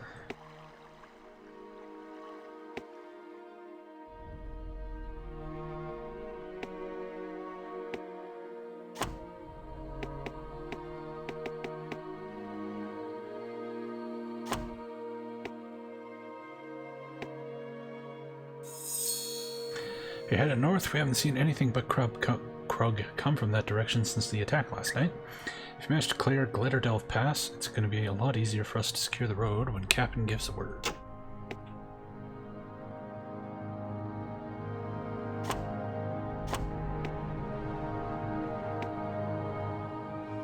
Chapter 2, Journey to the Overseer.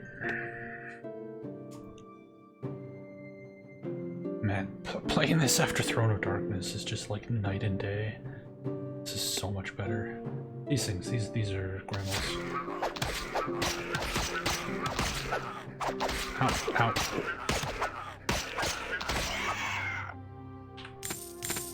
You know, my poor archer, what the hell?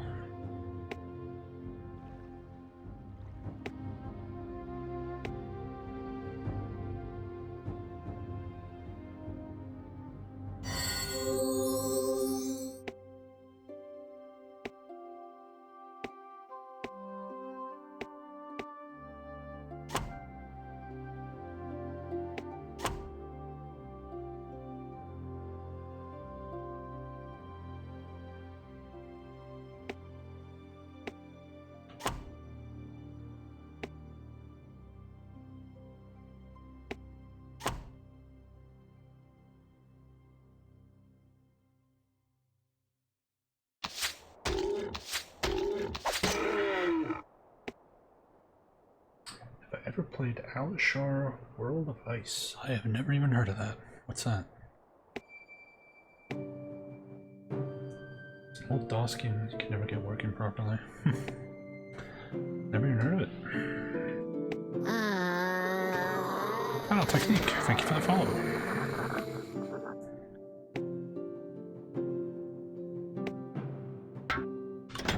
Alright, she got an archery level finally. By the time she gets enough dexterity to use this thing, she will probably like out-leveled it.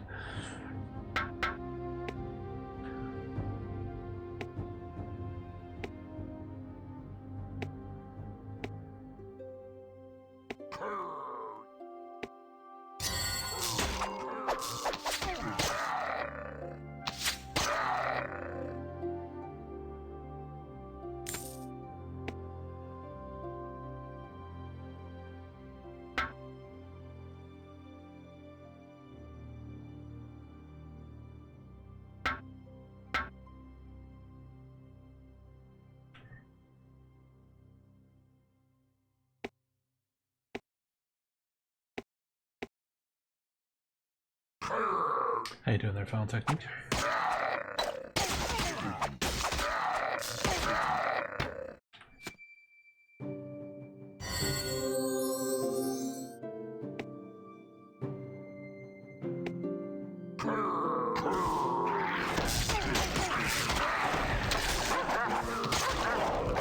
purple. Ooh.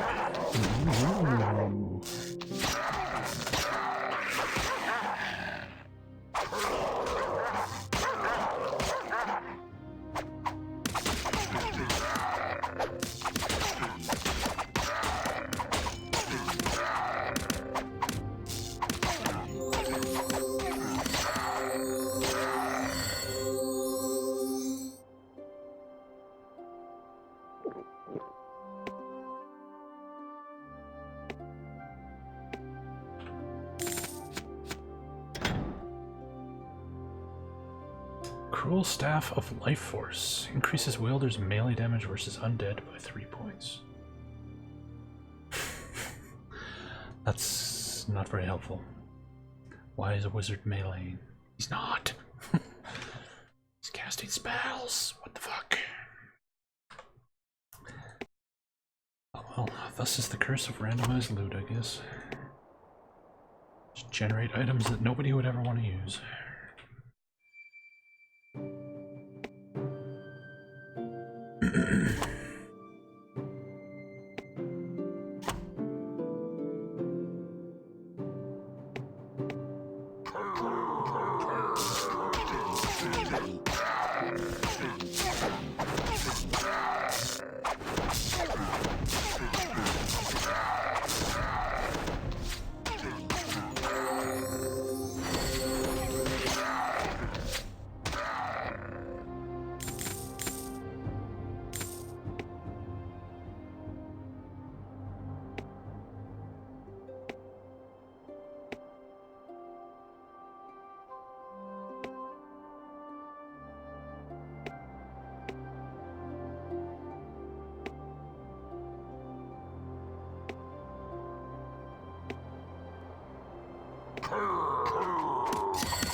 Holy crap, that's a lot of Krug.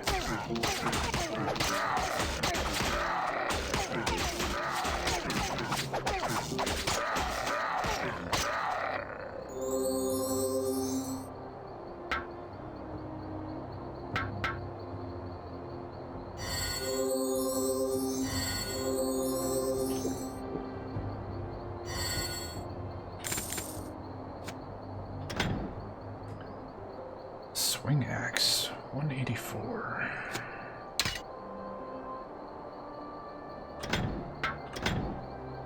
That's way worse than what he has, okay.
Oh, camera. Is this the guard tower?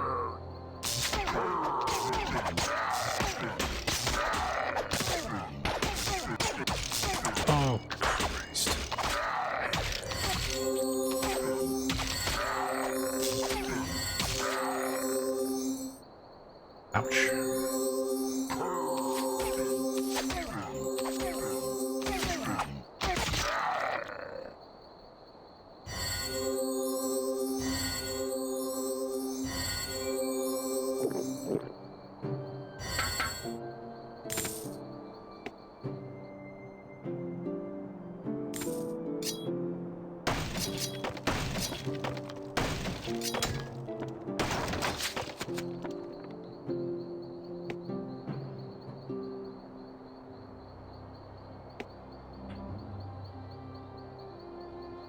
Why is the wizard in front?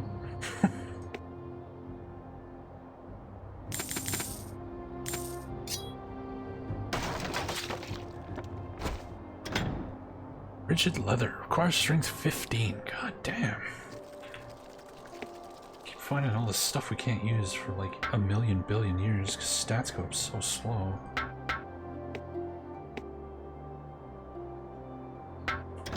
I don't have stat points I'm supposed to distribute. No.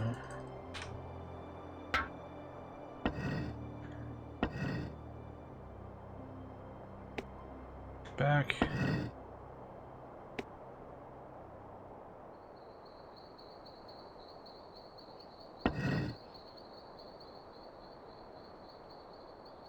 That is going way down there.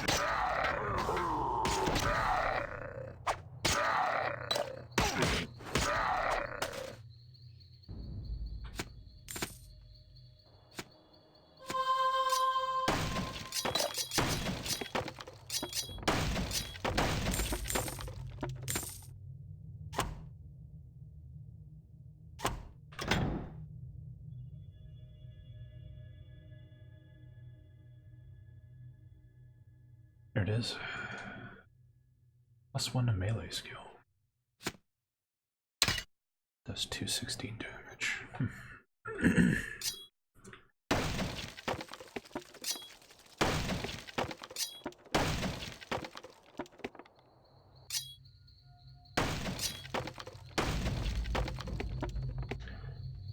Is this an elevator? No. Buttons. Doesn't look like it.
Alright, so that's one side quest done.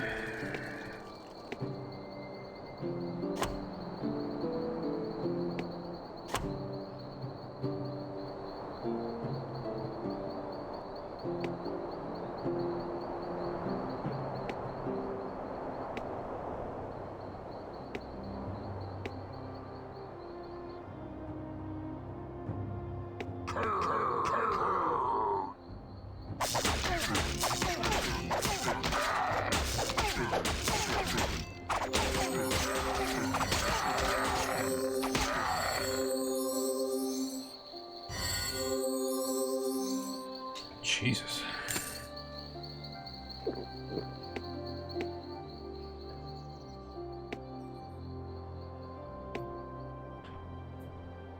Sometimes the Krog are pretty easy, sometimes they're like really, really tough.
Oh, how wonderful to see another human again.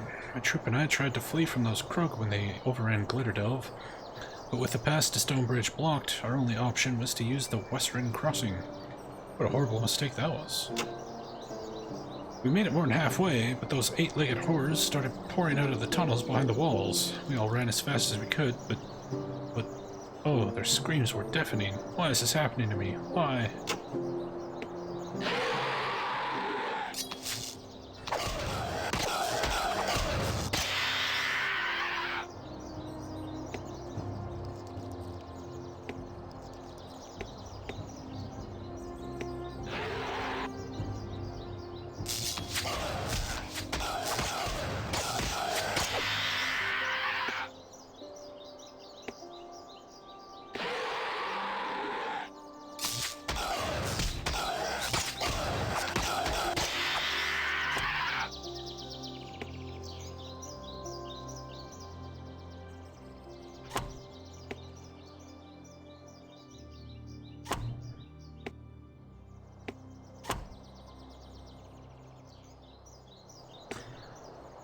Alright, looks like we're going into a spider-infested hellhole.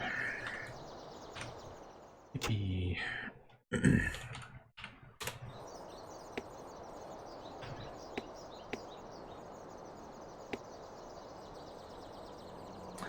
I do like how seamless this game's engine is, how you just keep going from like town to wilderness to dungeon. It's pretty cool. You don't see that a lot.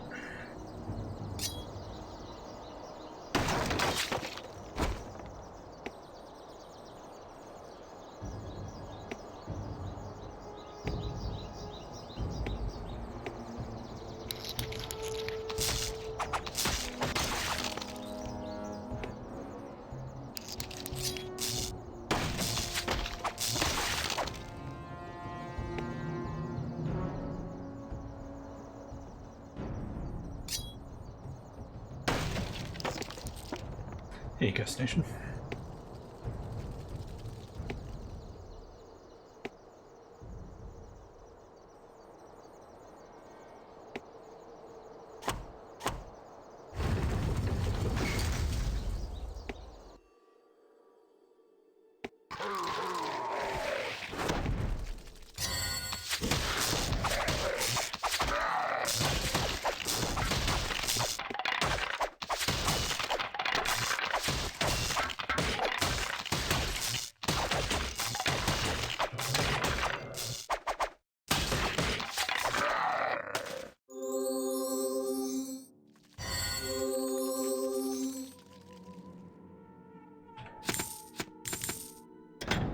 Crusted Gladius, 138 damage.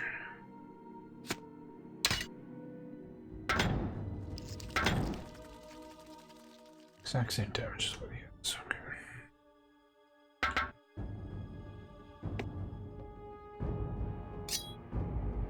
Yeah, Throne of Darkness is in the toilet where it belongs.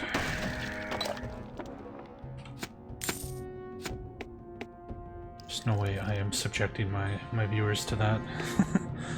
Sitting around waiting for people to heal for like 20 minutes after every fight. No thanks.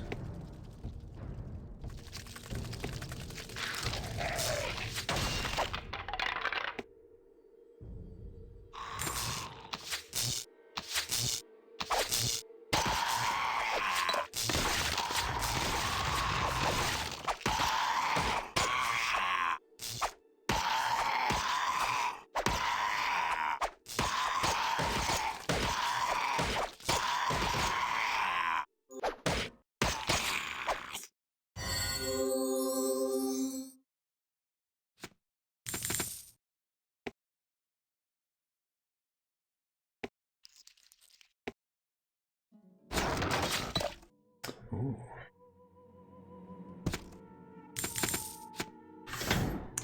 What's this? Surrounds the character with a shell of magical energy, adding 5 to armor. Why do lots of mage loot?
frost. Cool.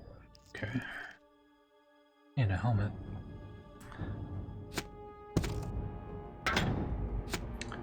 There you go.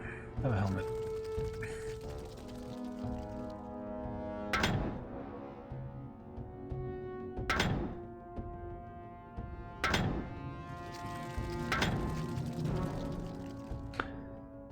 Magic 3, so can't use it yet.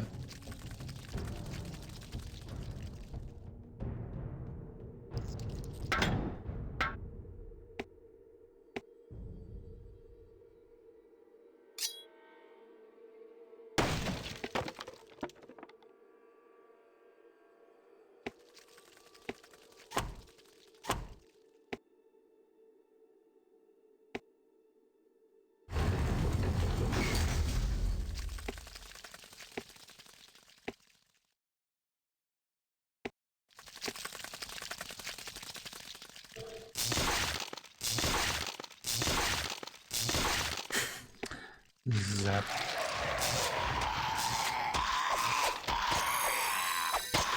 Level 6 melee.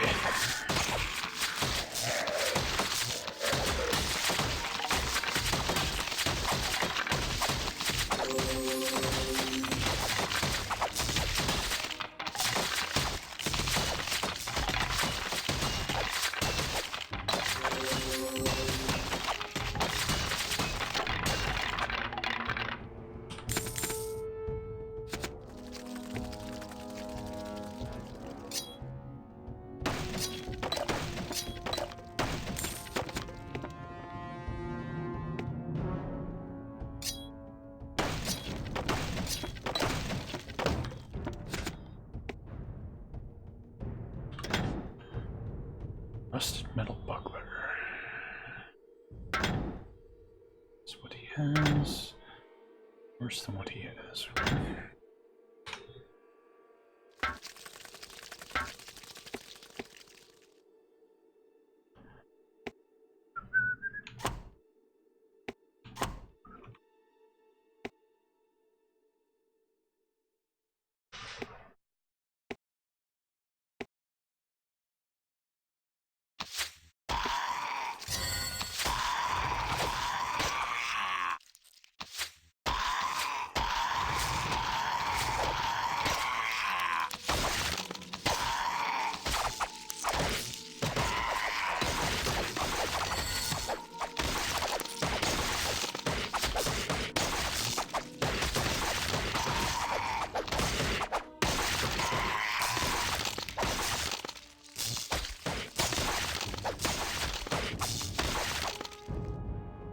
That went surprisingly well, given that they were coming at us from every friggin' direction.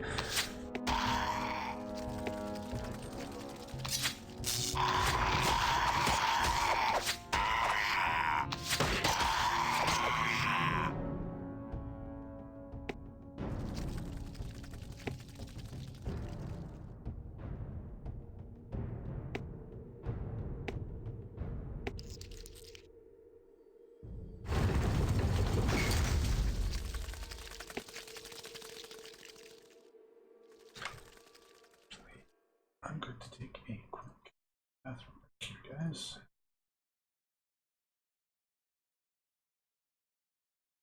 Sit tight, I'll be right back. Now you can bring the arcade experience home. Introducing ColecoVision, the most advanced video game system you can buy. It plays more games than any other system. Arcade games with multiple screens like Donkey Kong. Arcade games like Zaxxon with its three-dimensional look. Adventure with 15 different screens. Cosmic Avenger. And ColecoVision's new Smurf game. Coming soon. ColecoVision's first expansion module that lets you play all the Atari VCS compatible cartridges. Now you can bring the arcade experience home because your vision is our vision. ColecoVision. Coming from Sierra Online in 1994. An entirely new kind of game. Enter a world of realistic images and sound as you build mankind's future in space.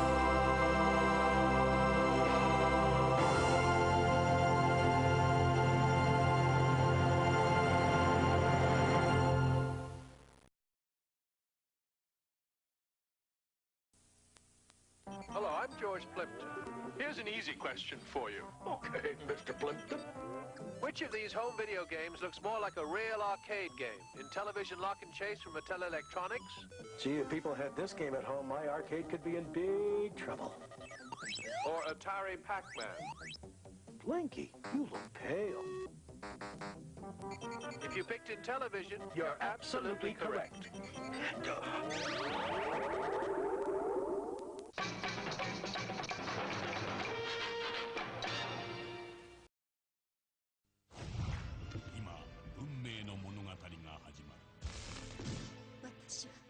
ようやく全て思い出すことができました。風の伝説ザナドゥ PC エンジンから NEC Young Bobby Engels has a problem. He needs to earn the respect of his peers. So he gets the special Sega Genesis fighting system. It comes with Streets of Rage 2. He saves $40. He gets more moves. He gets more control. Now things are pretty much okay. I said chocolate chip. Say it. Say it.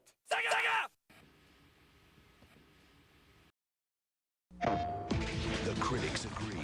Metal Gear Solid 2 is a hit.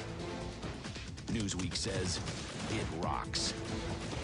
The best video game for PlayStation 2 raves USA Today. Right, get out of here. And Game Informer names Metal Gear Solid 2 Game of the Year. I've been waiting for this! Metal Gear Solid 2, only on PlayStation 2. Rated M for mature, from Konami. All right. Sorry about that. But nature called.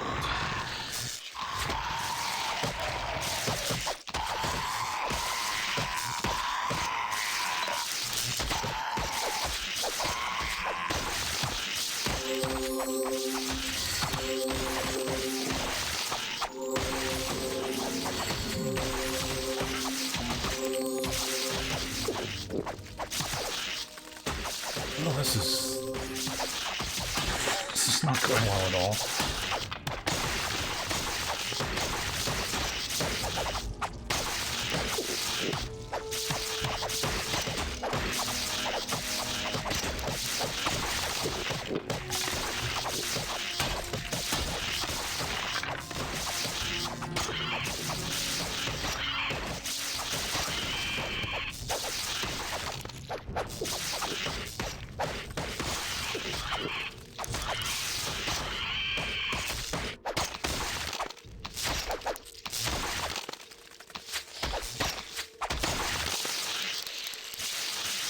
Holy fuck.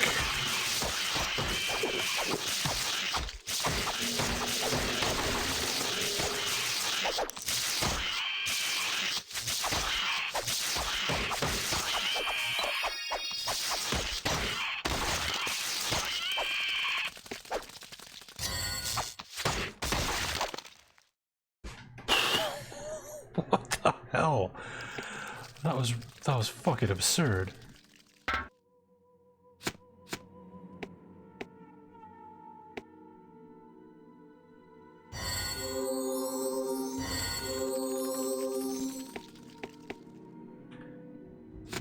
Alright, so in the middle of all that nonsense, this guy got a level in nature magic, so I can switch to Orb of Frost from Zap. Although Zap's up to skill level 5. Interesting, so you actually level up with individual spells in addition to the, Oh no, never mind. Never mind, I'm misreading it. It's fine. It does more damage as your level goes up. So Orb of Frost does 45 damage. Zap does 106? Is Orb of Frost like area effect? Because that seems really shitty compared to Zap. We'll try it. We'll see what it is, but I think it might be area effect. We got gloves.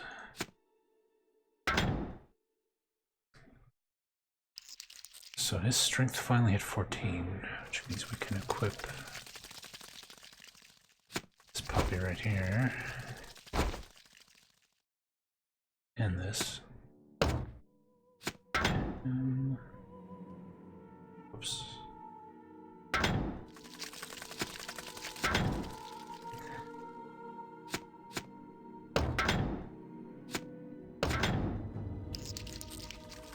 Can't use it yet, of course.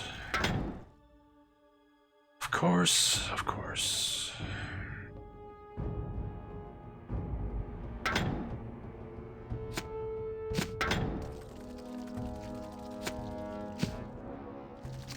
Okay.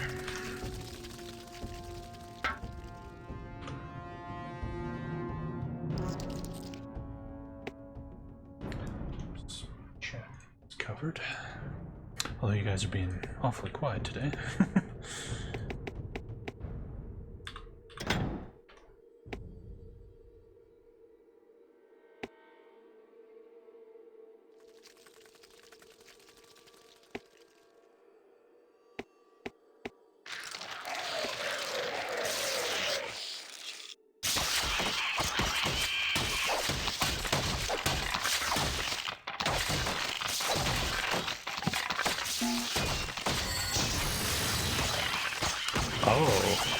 Oh, it's like a pet.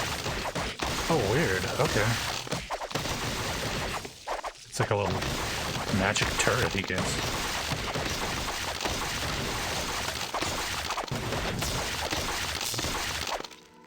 Stick with Zap.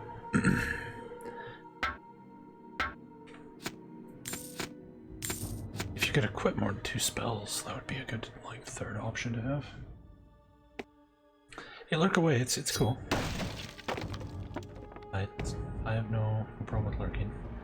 It just makes me wonder, is there like nobody watching today?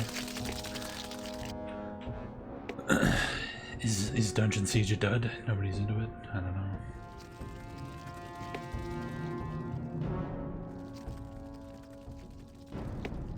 I can never tell anymore.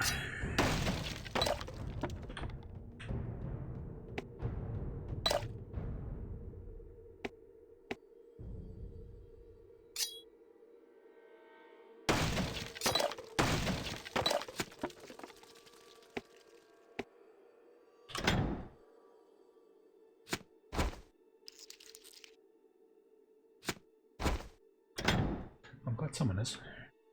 Whoops. That's one problem with relying on the automatic loot option. So you'll drop your items and then pick them back up.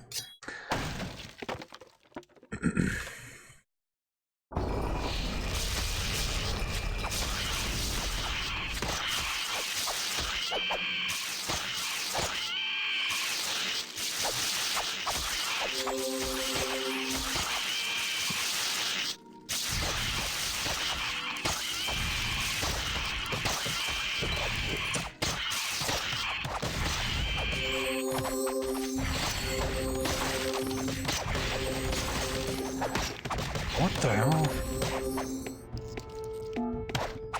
Freaking getting ambushed from behind now.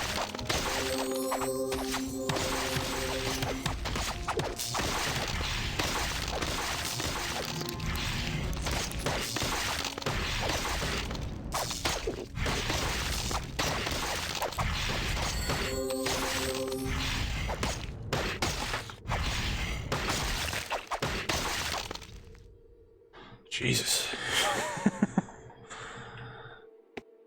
This is getting messy.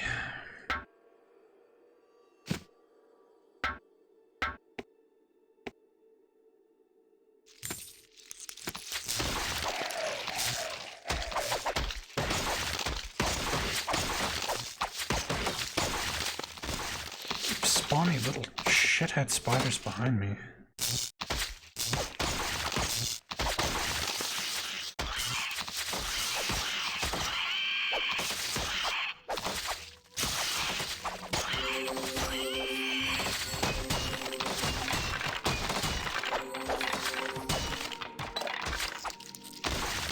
Case in point, It's like playing Dragon Age 2 where they just spawn waves of enemies on top of you. Just to screw with your formation.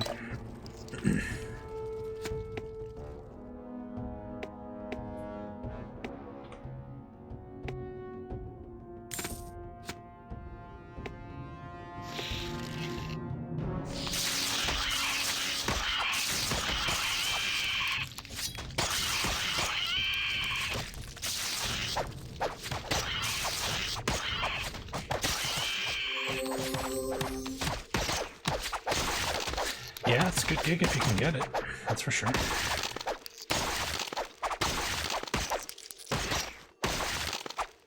And again, they spawned spiders behind me.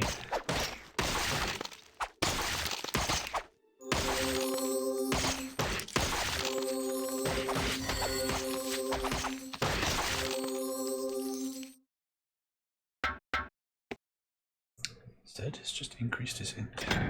Nice.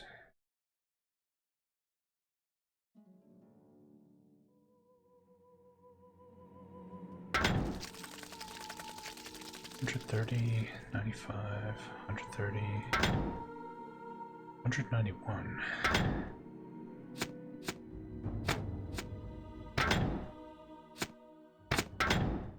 She use it? Not yet. Fuck.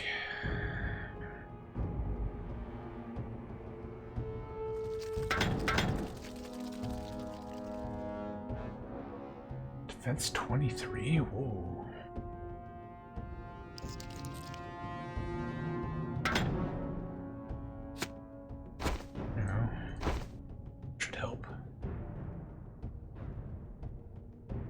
Man, his strength is barely moved. Come on, dude.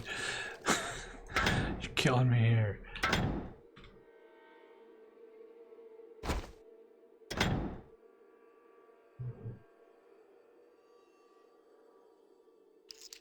$44. What are you wearing? Oh, you're already wearing that exact type of armor. Okay. Stud leather boots nobody can wear.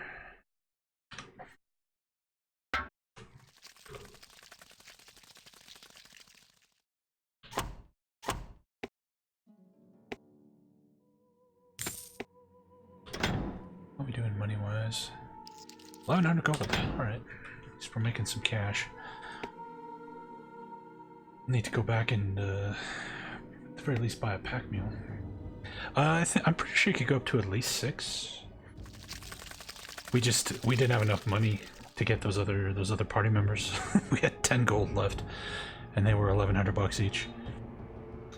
But I'm going by the formation diagram. I'm assuming 6 is the max.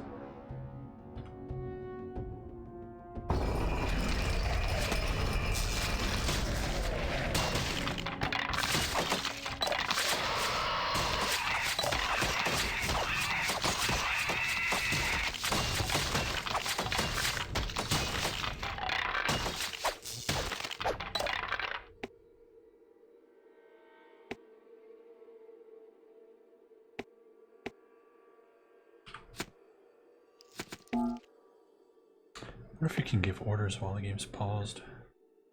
That would probably be handy.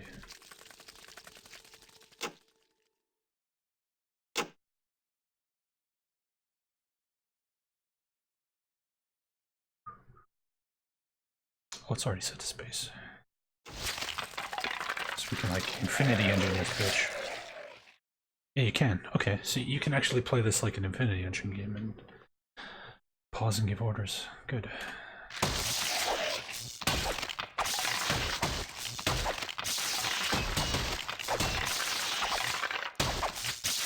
Didn't actually know that. I noticed the pause button down there. I was like, hey, wait a minute. Wait a minute.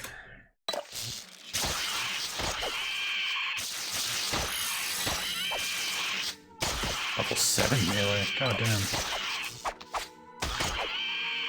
Sinatar is leveling up like crazy.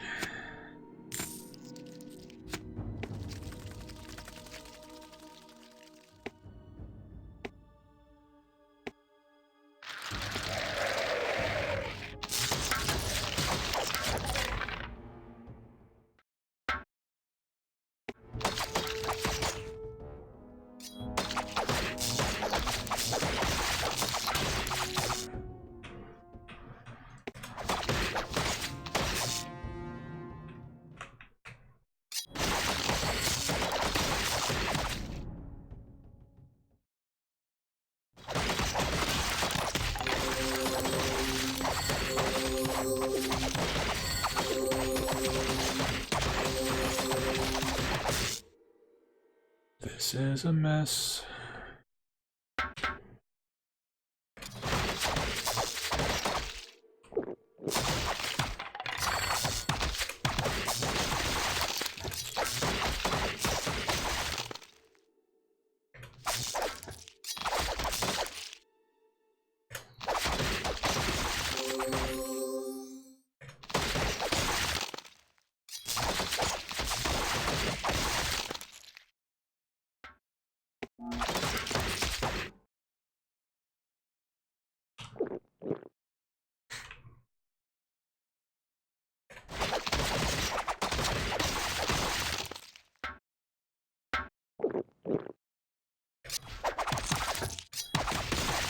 How many goddamn spiders are gonna come out of the floor? Jesus Christ. This is getting a little ridiculous here.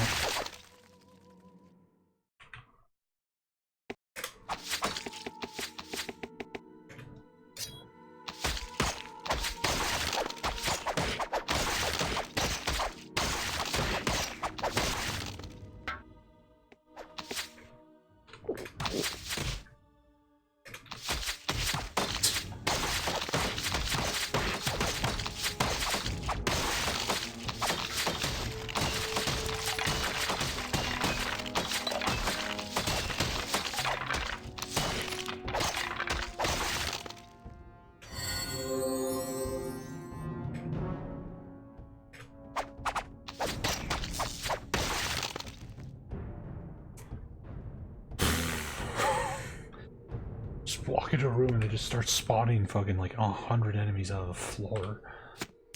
What the hell kind of encounter design is that?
Looks like there's a room over here.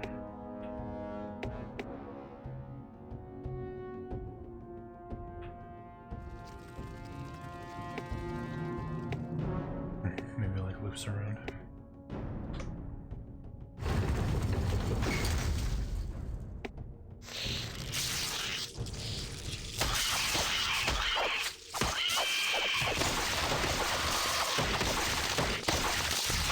Oh really? Getting a lot of Game of Thrones enthusiasts. Right on. Cash in on it while it's popular.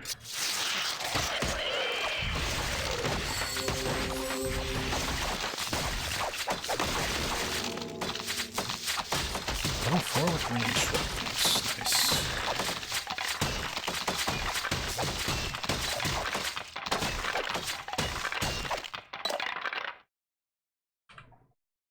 Fights go a lot better when they don't jump you with guys from the floor.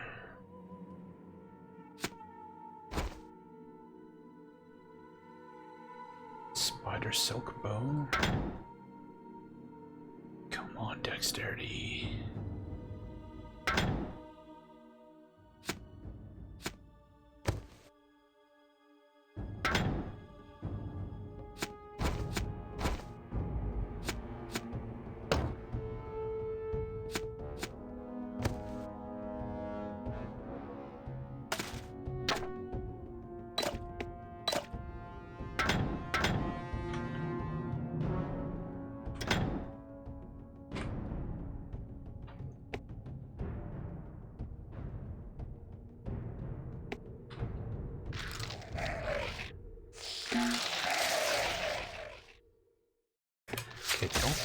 Don't go rushing in.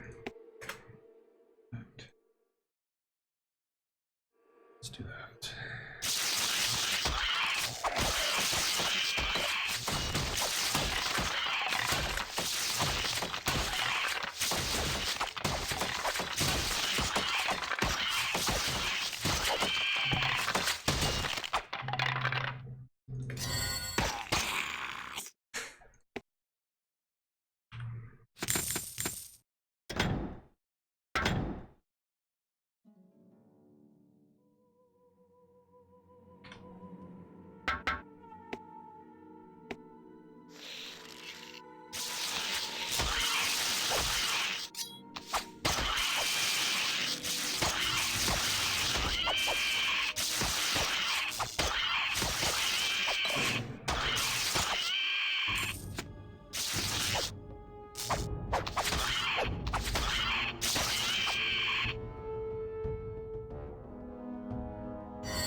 has been nice. You can actually buy things. Buying things is nice.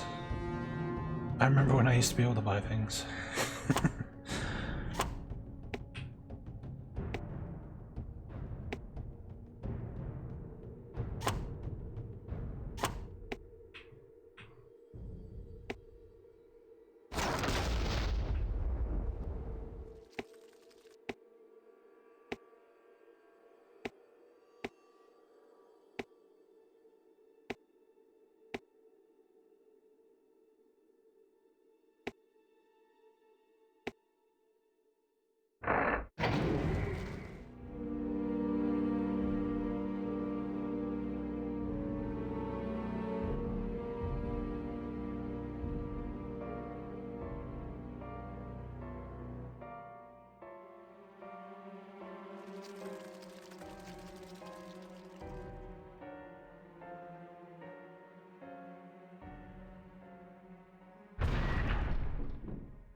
Yeah, this is really cool.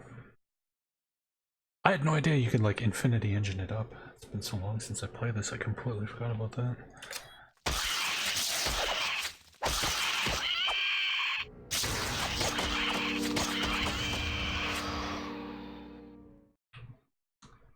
Mucosa.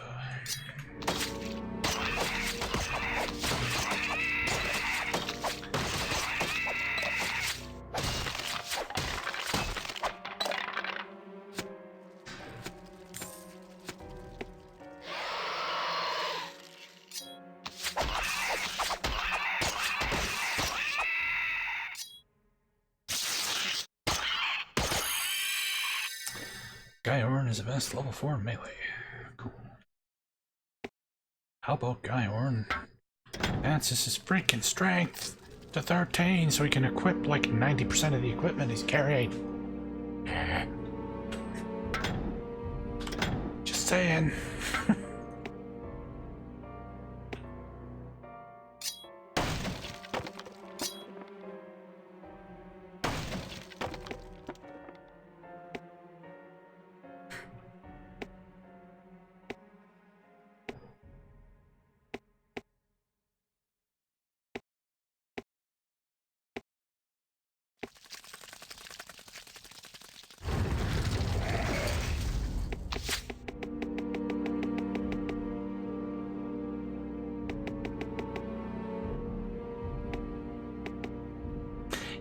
Yeah, it starts off kind of slow when you have one character, but as soon as you start getting a party,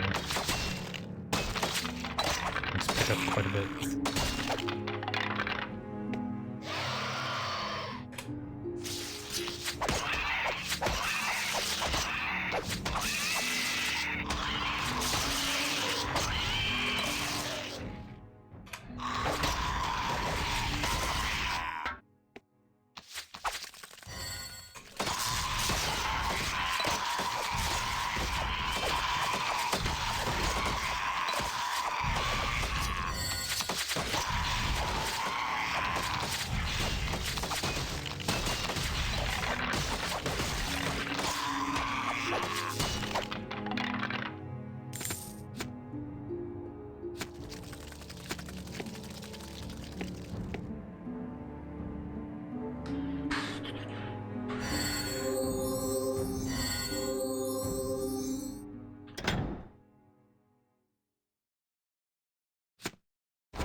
This doesn't have a strength requirement, so she can wear it.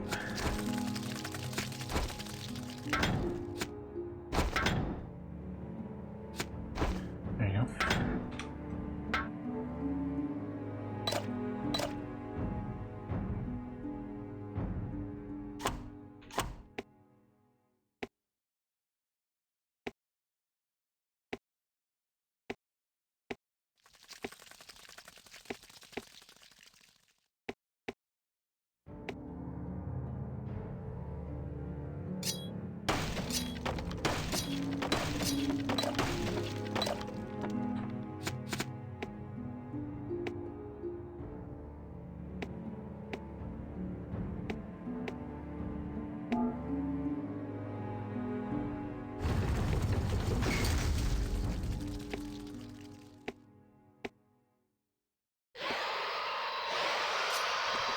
No, back up, back up, back up, back up, back it up.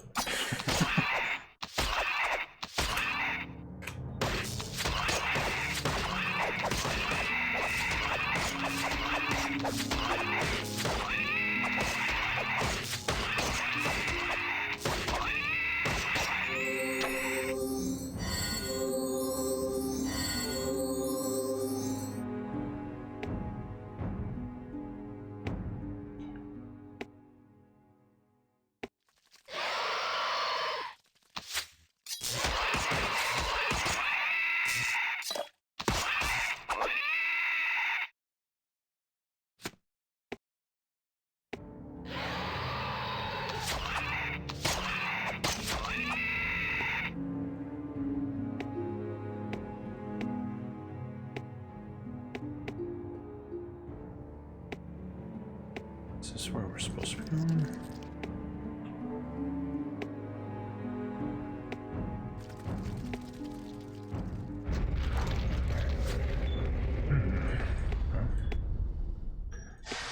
It's down here.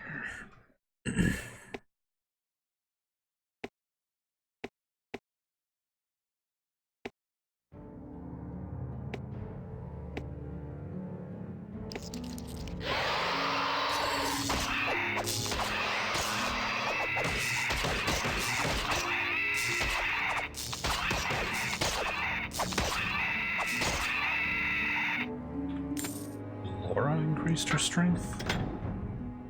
The archer. But not this fucking guy. Oh, we need to get this guy to the gym. Guyorn.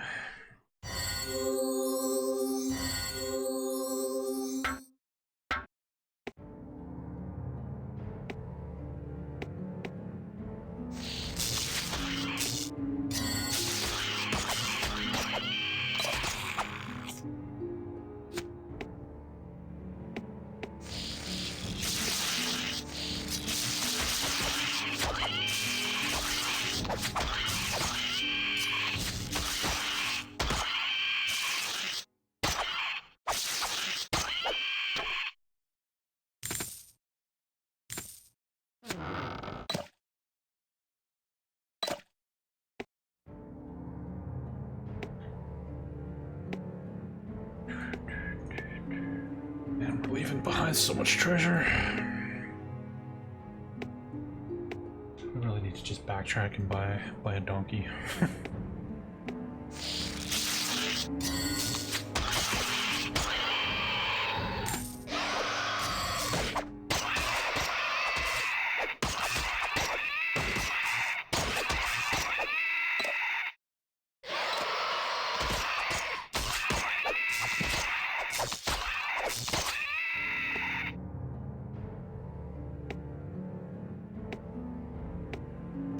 Man, these tunnels.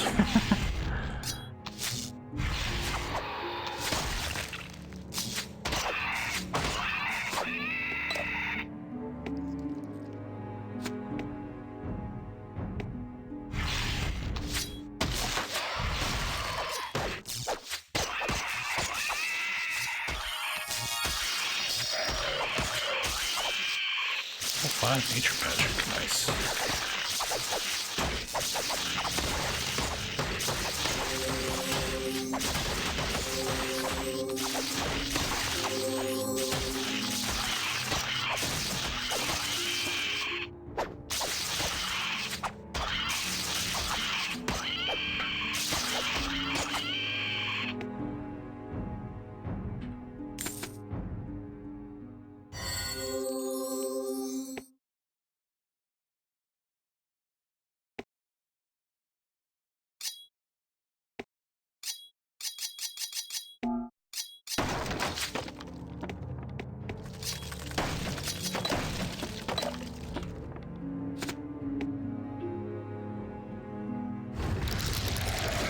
Oh god.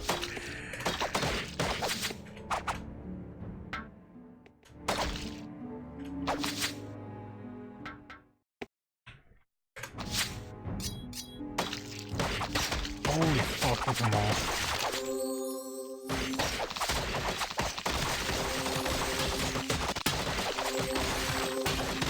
many.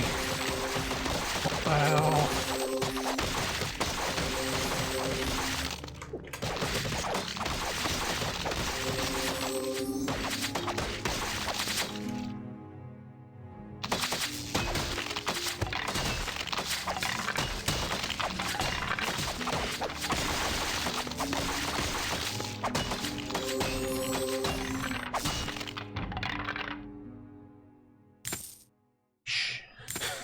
This is crazy.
Never mind, everybody's already got a hat.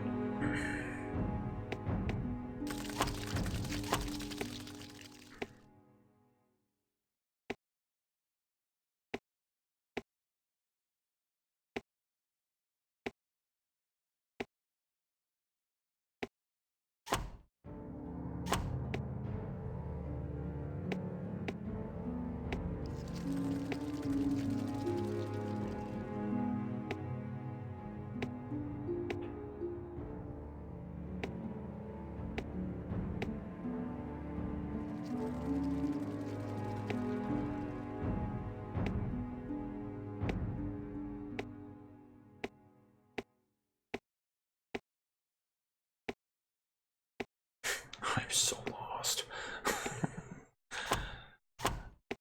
Ay, ay, ay.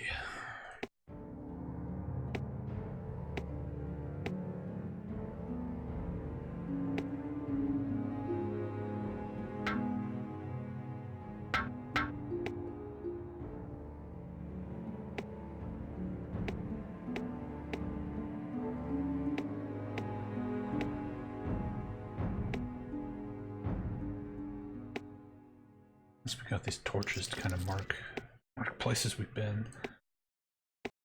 Gave you that much.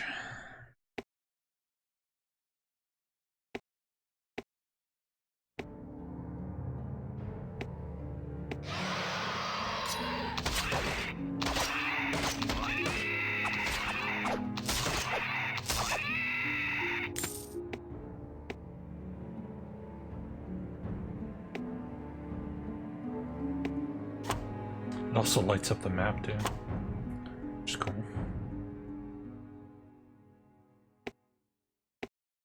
This game's a lot cooler than I remember it being.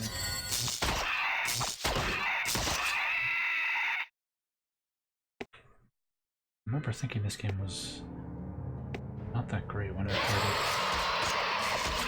it back when it came out.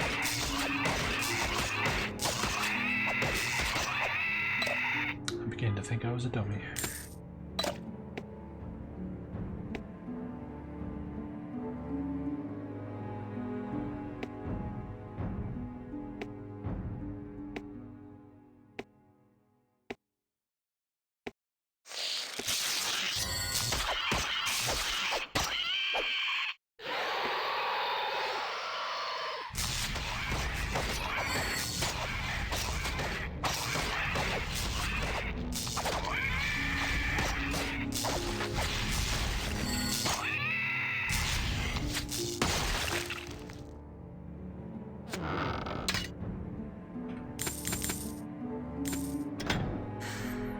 Gladius, 204 damage.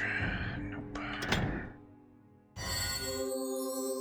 If Captain Fuckhead here would get 13 strength, maybe we'd use it.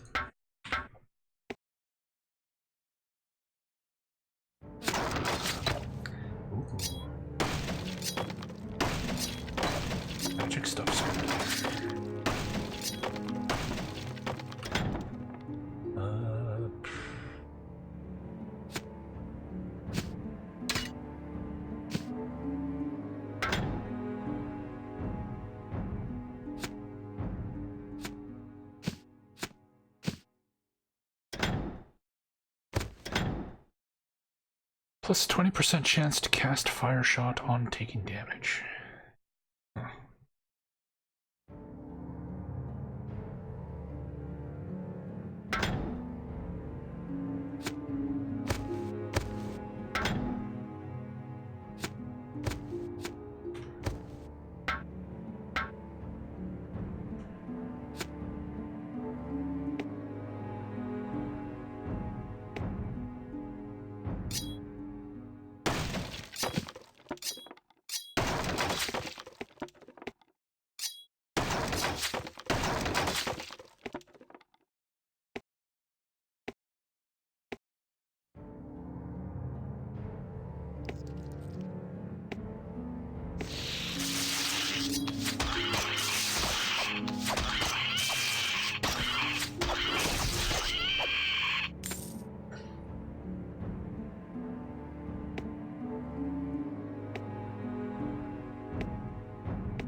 Man, this little spider maze is pretty intense.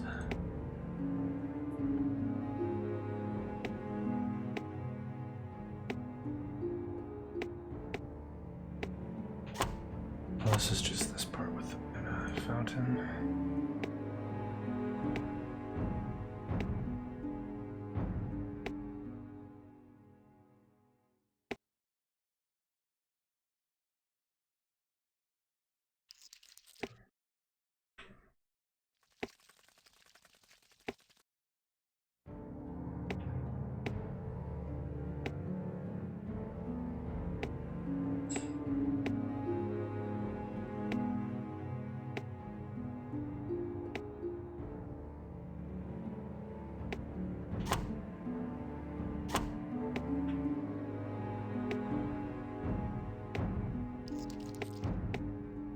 I just want to get back to the entrance because there's that other room. I thought the other room was the way to go, but this seems like this is probably what we're supposed to be doing right now.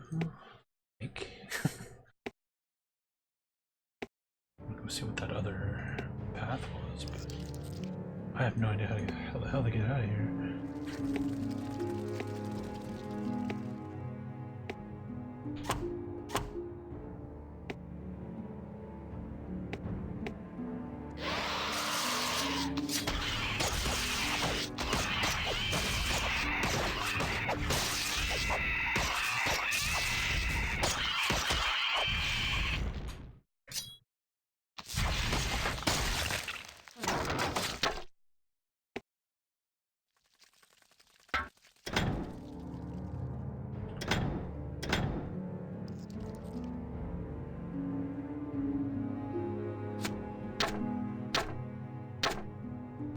Oh hey, he can equip this now. There you go. Enjoy your purple, and this too. Look at this guy. Last guy to join the party gets all the purples. Some people have all the luck. He's got like glowing shit on him now. Nice.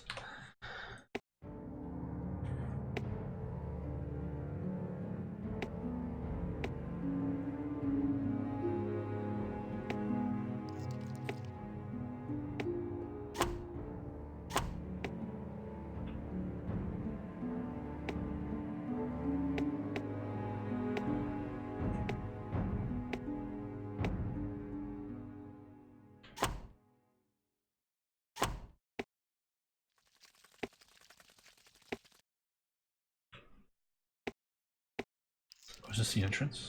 It is. Okay. So what the heck is this way?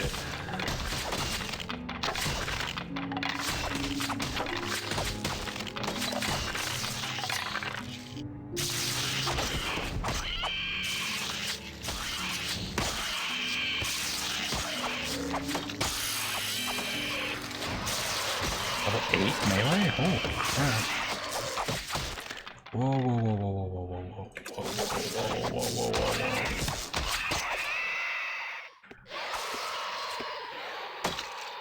let's get out of here. We're getting surrounded again. Okay.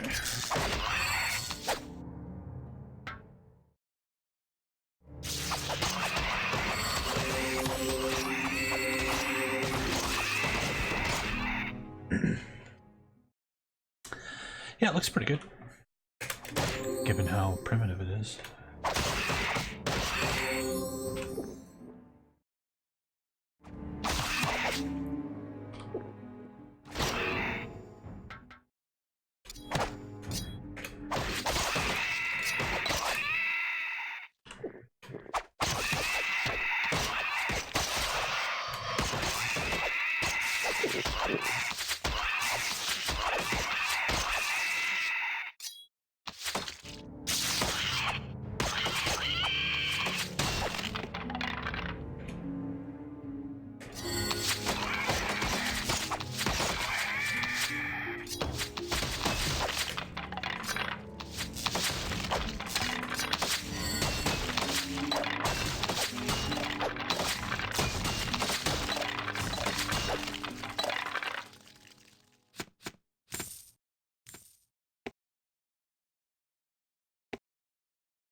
I gotta stop hitting the Q key.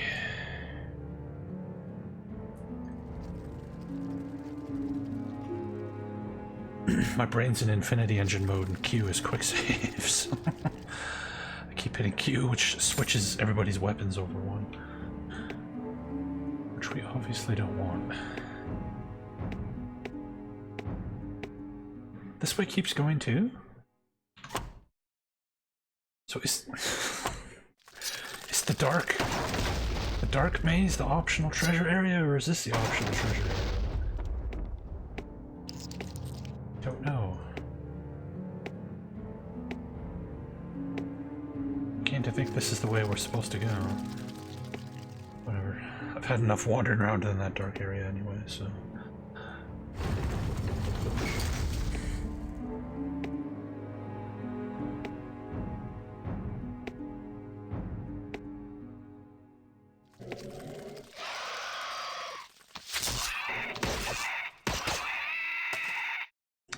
Transform into wolf.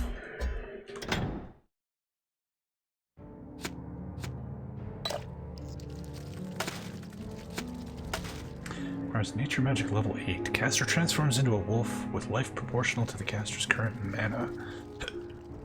Interesting.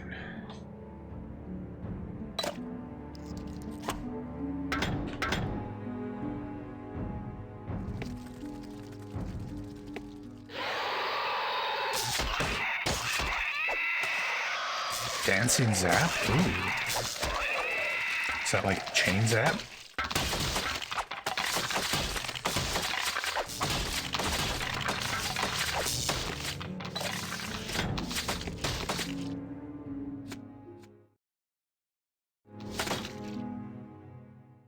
Release small globes of electricity that track the target and damage enemies they contact. Huh.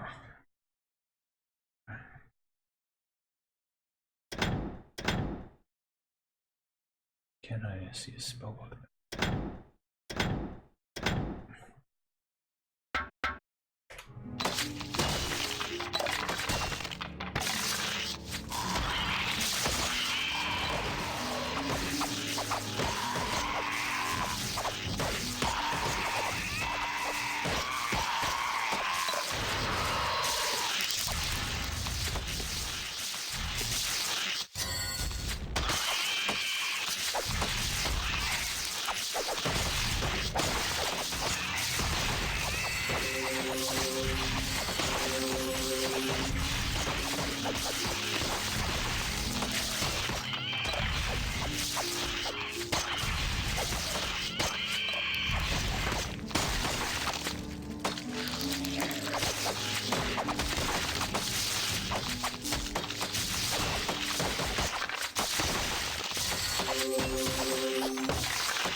Bjorn is fast, level 5 in melee. Does that mean he's gonna get a fucking strength point soon? Please. Oh, he did. He got his 13. About fucking time, dude.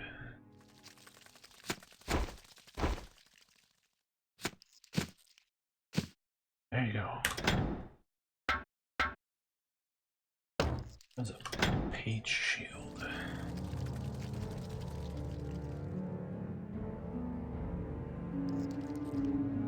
Oh, did she just equip it? Oh, okay.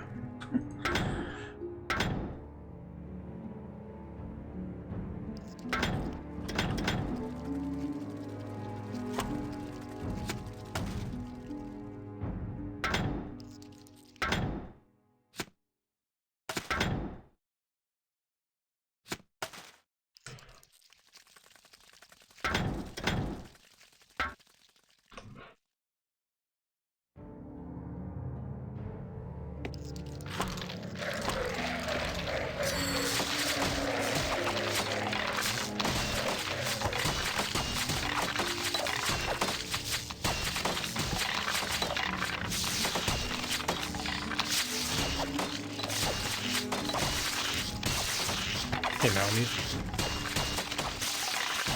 Which is the best spell? Dancing Zap?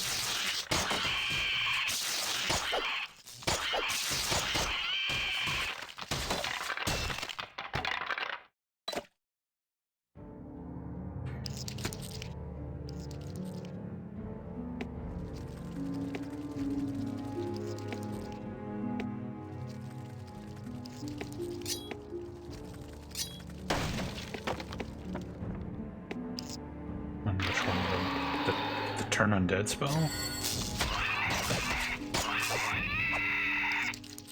Seems kind of bad.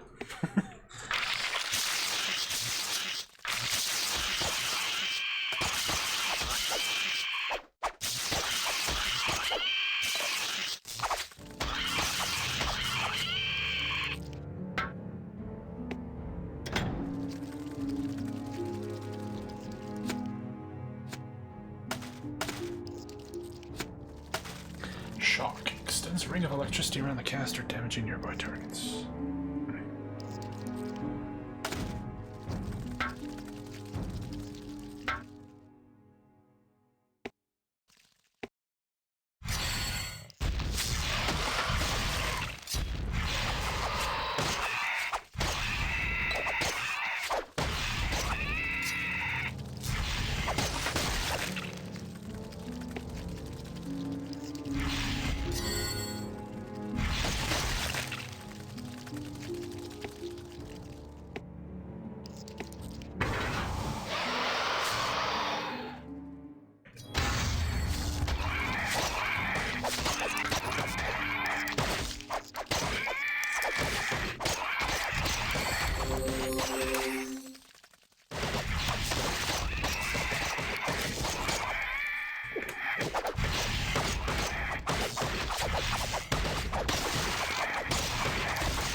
You guys stop spawning spiders on top of me!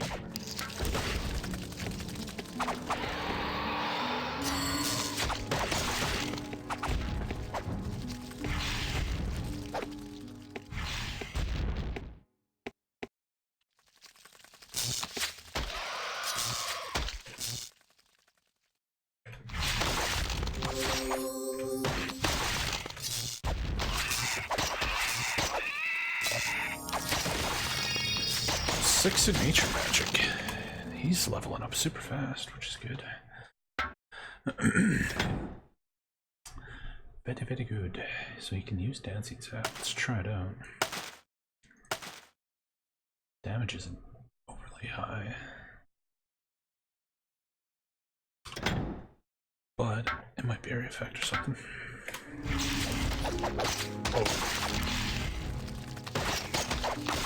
Oh. The range on that spell seems... Okay, that spell sucks ass. That spell is not good.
This room is insane.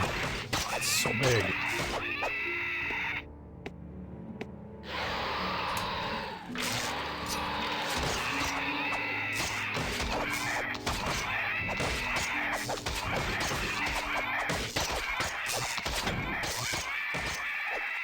Oh, she can use this bow now.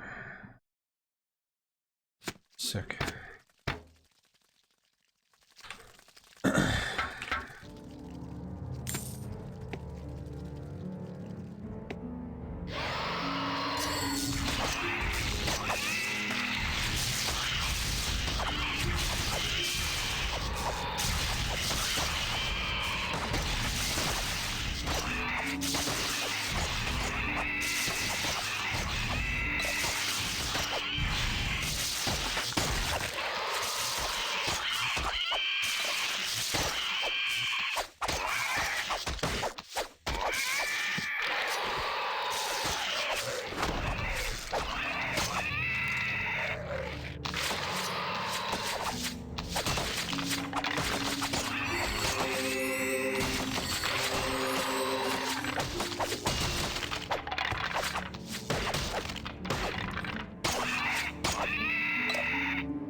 Wow, there's a lot of enemies in here.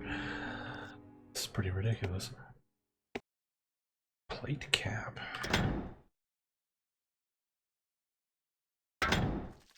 Oh hey, strength is up to 15.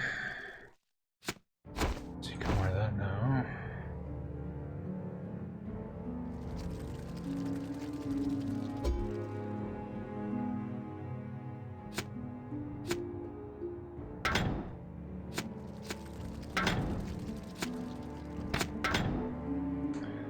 $225. It's even better than the magic one. Okay. Okay.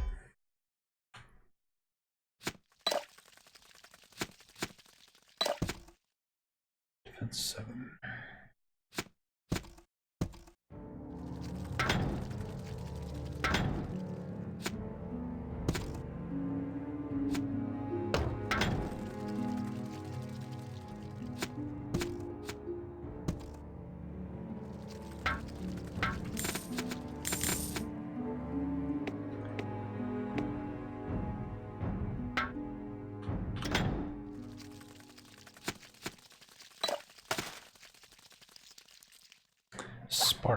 Releases 2 globes of electricity that will track the enemy.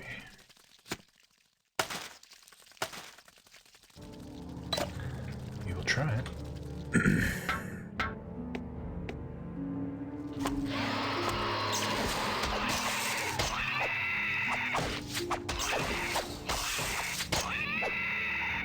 At least it's got range on it.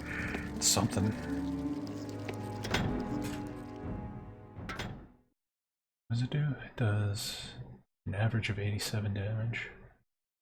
Zap does 132. Why is this first level spell so much better than every other freaking nature spell? What the heck?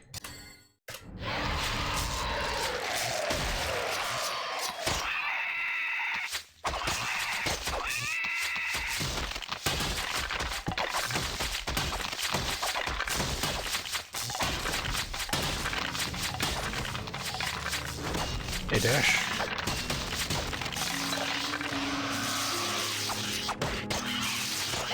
Yeah, this game's awesome.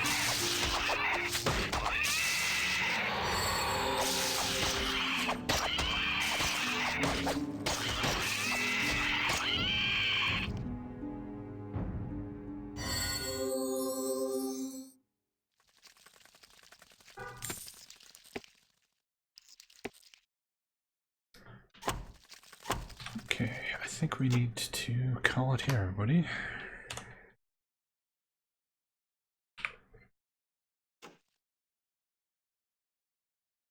Yeah, this dungeon's pretty big. But there we go. So that's Dungeon Siege. That's 2 games today we played, both attempting to do the same thing. One of which failed miserably, and one of which succeeded exceptionally. So, two party-based action RPGs. But hopefully you guys enjoyed that. We'll be back tomorrow with I think we're going to start Serpent Isle. So we'll have Serpent Isle going tomorrow, and then we'll play some more Dungeon Siege on Monday? No, Saturday. It's only Thursday. So be sure to tune in for that, and let's give somebody a host.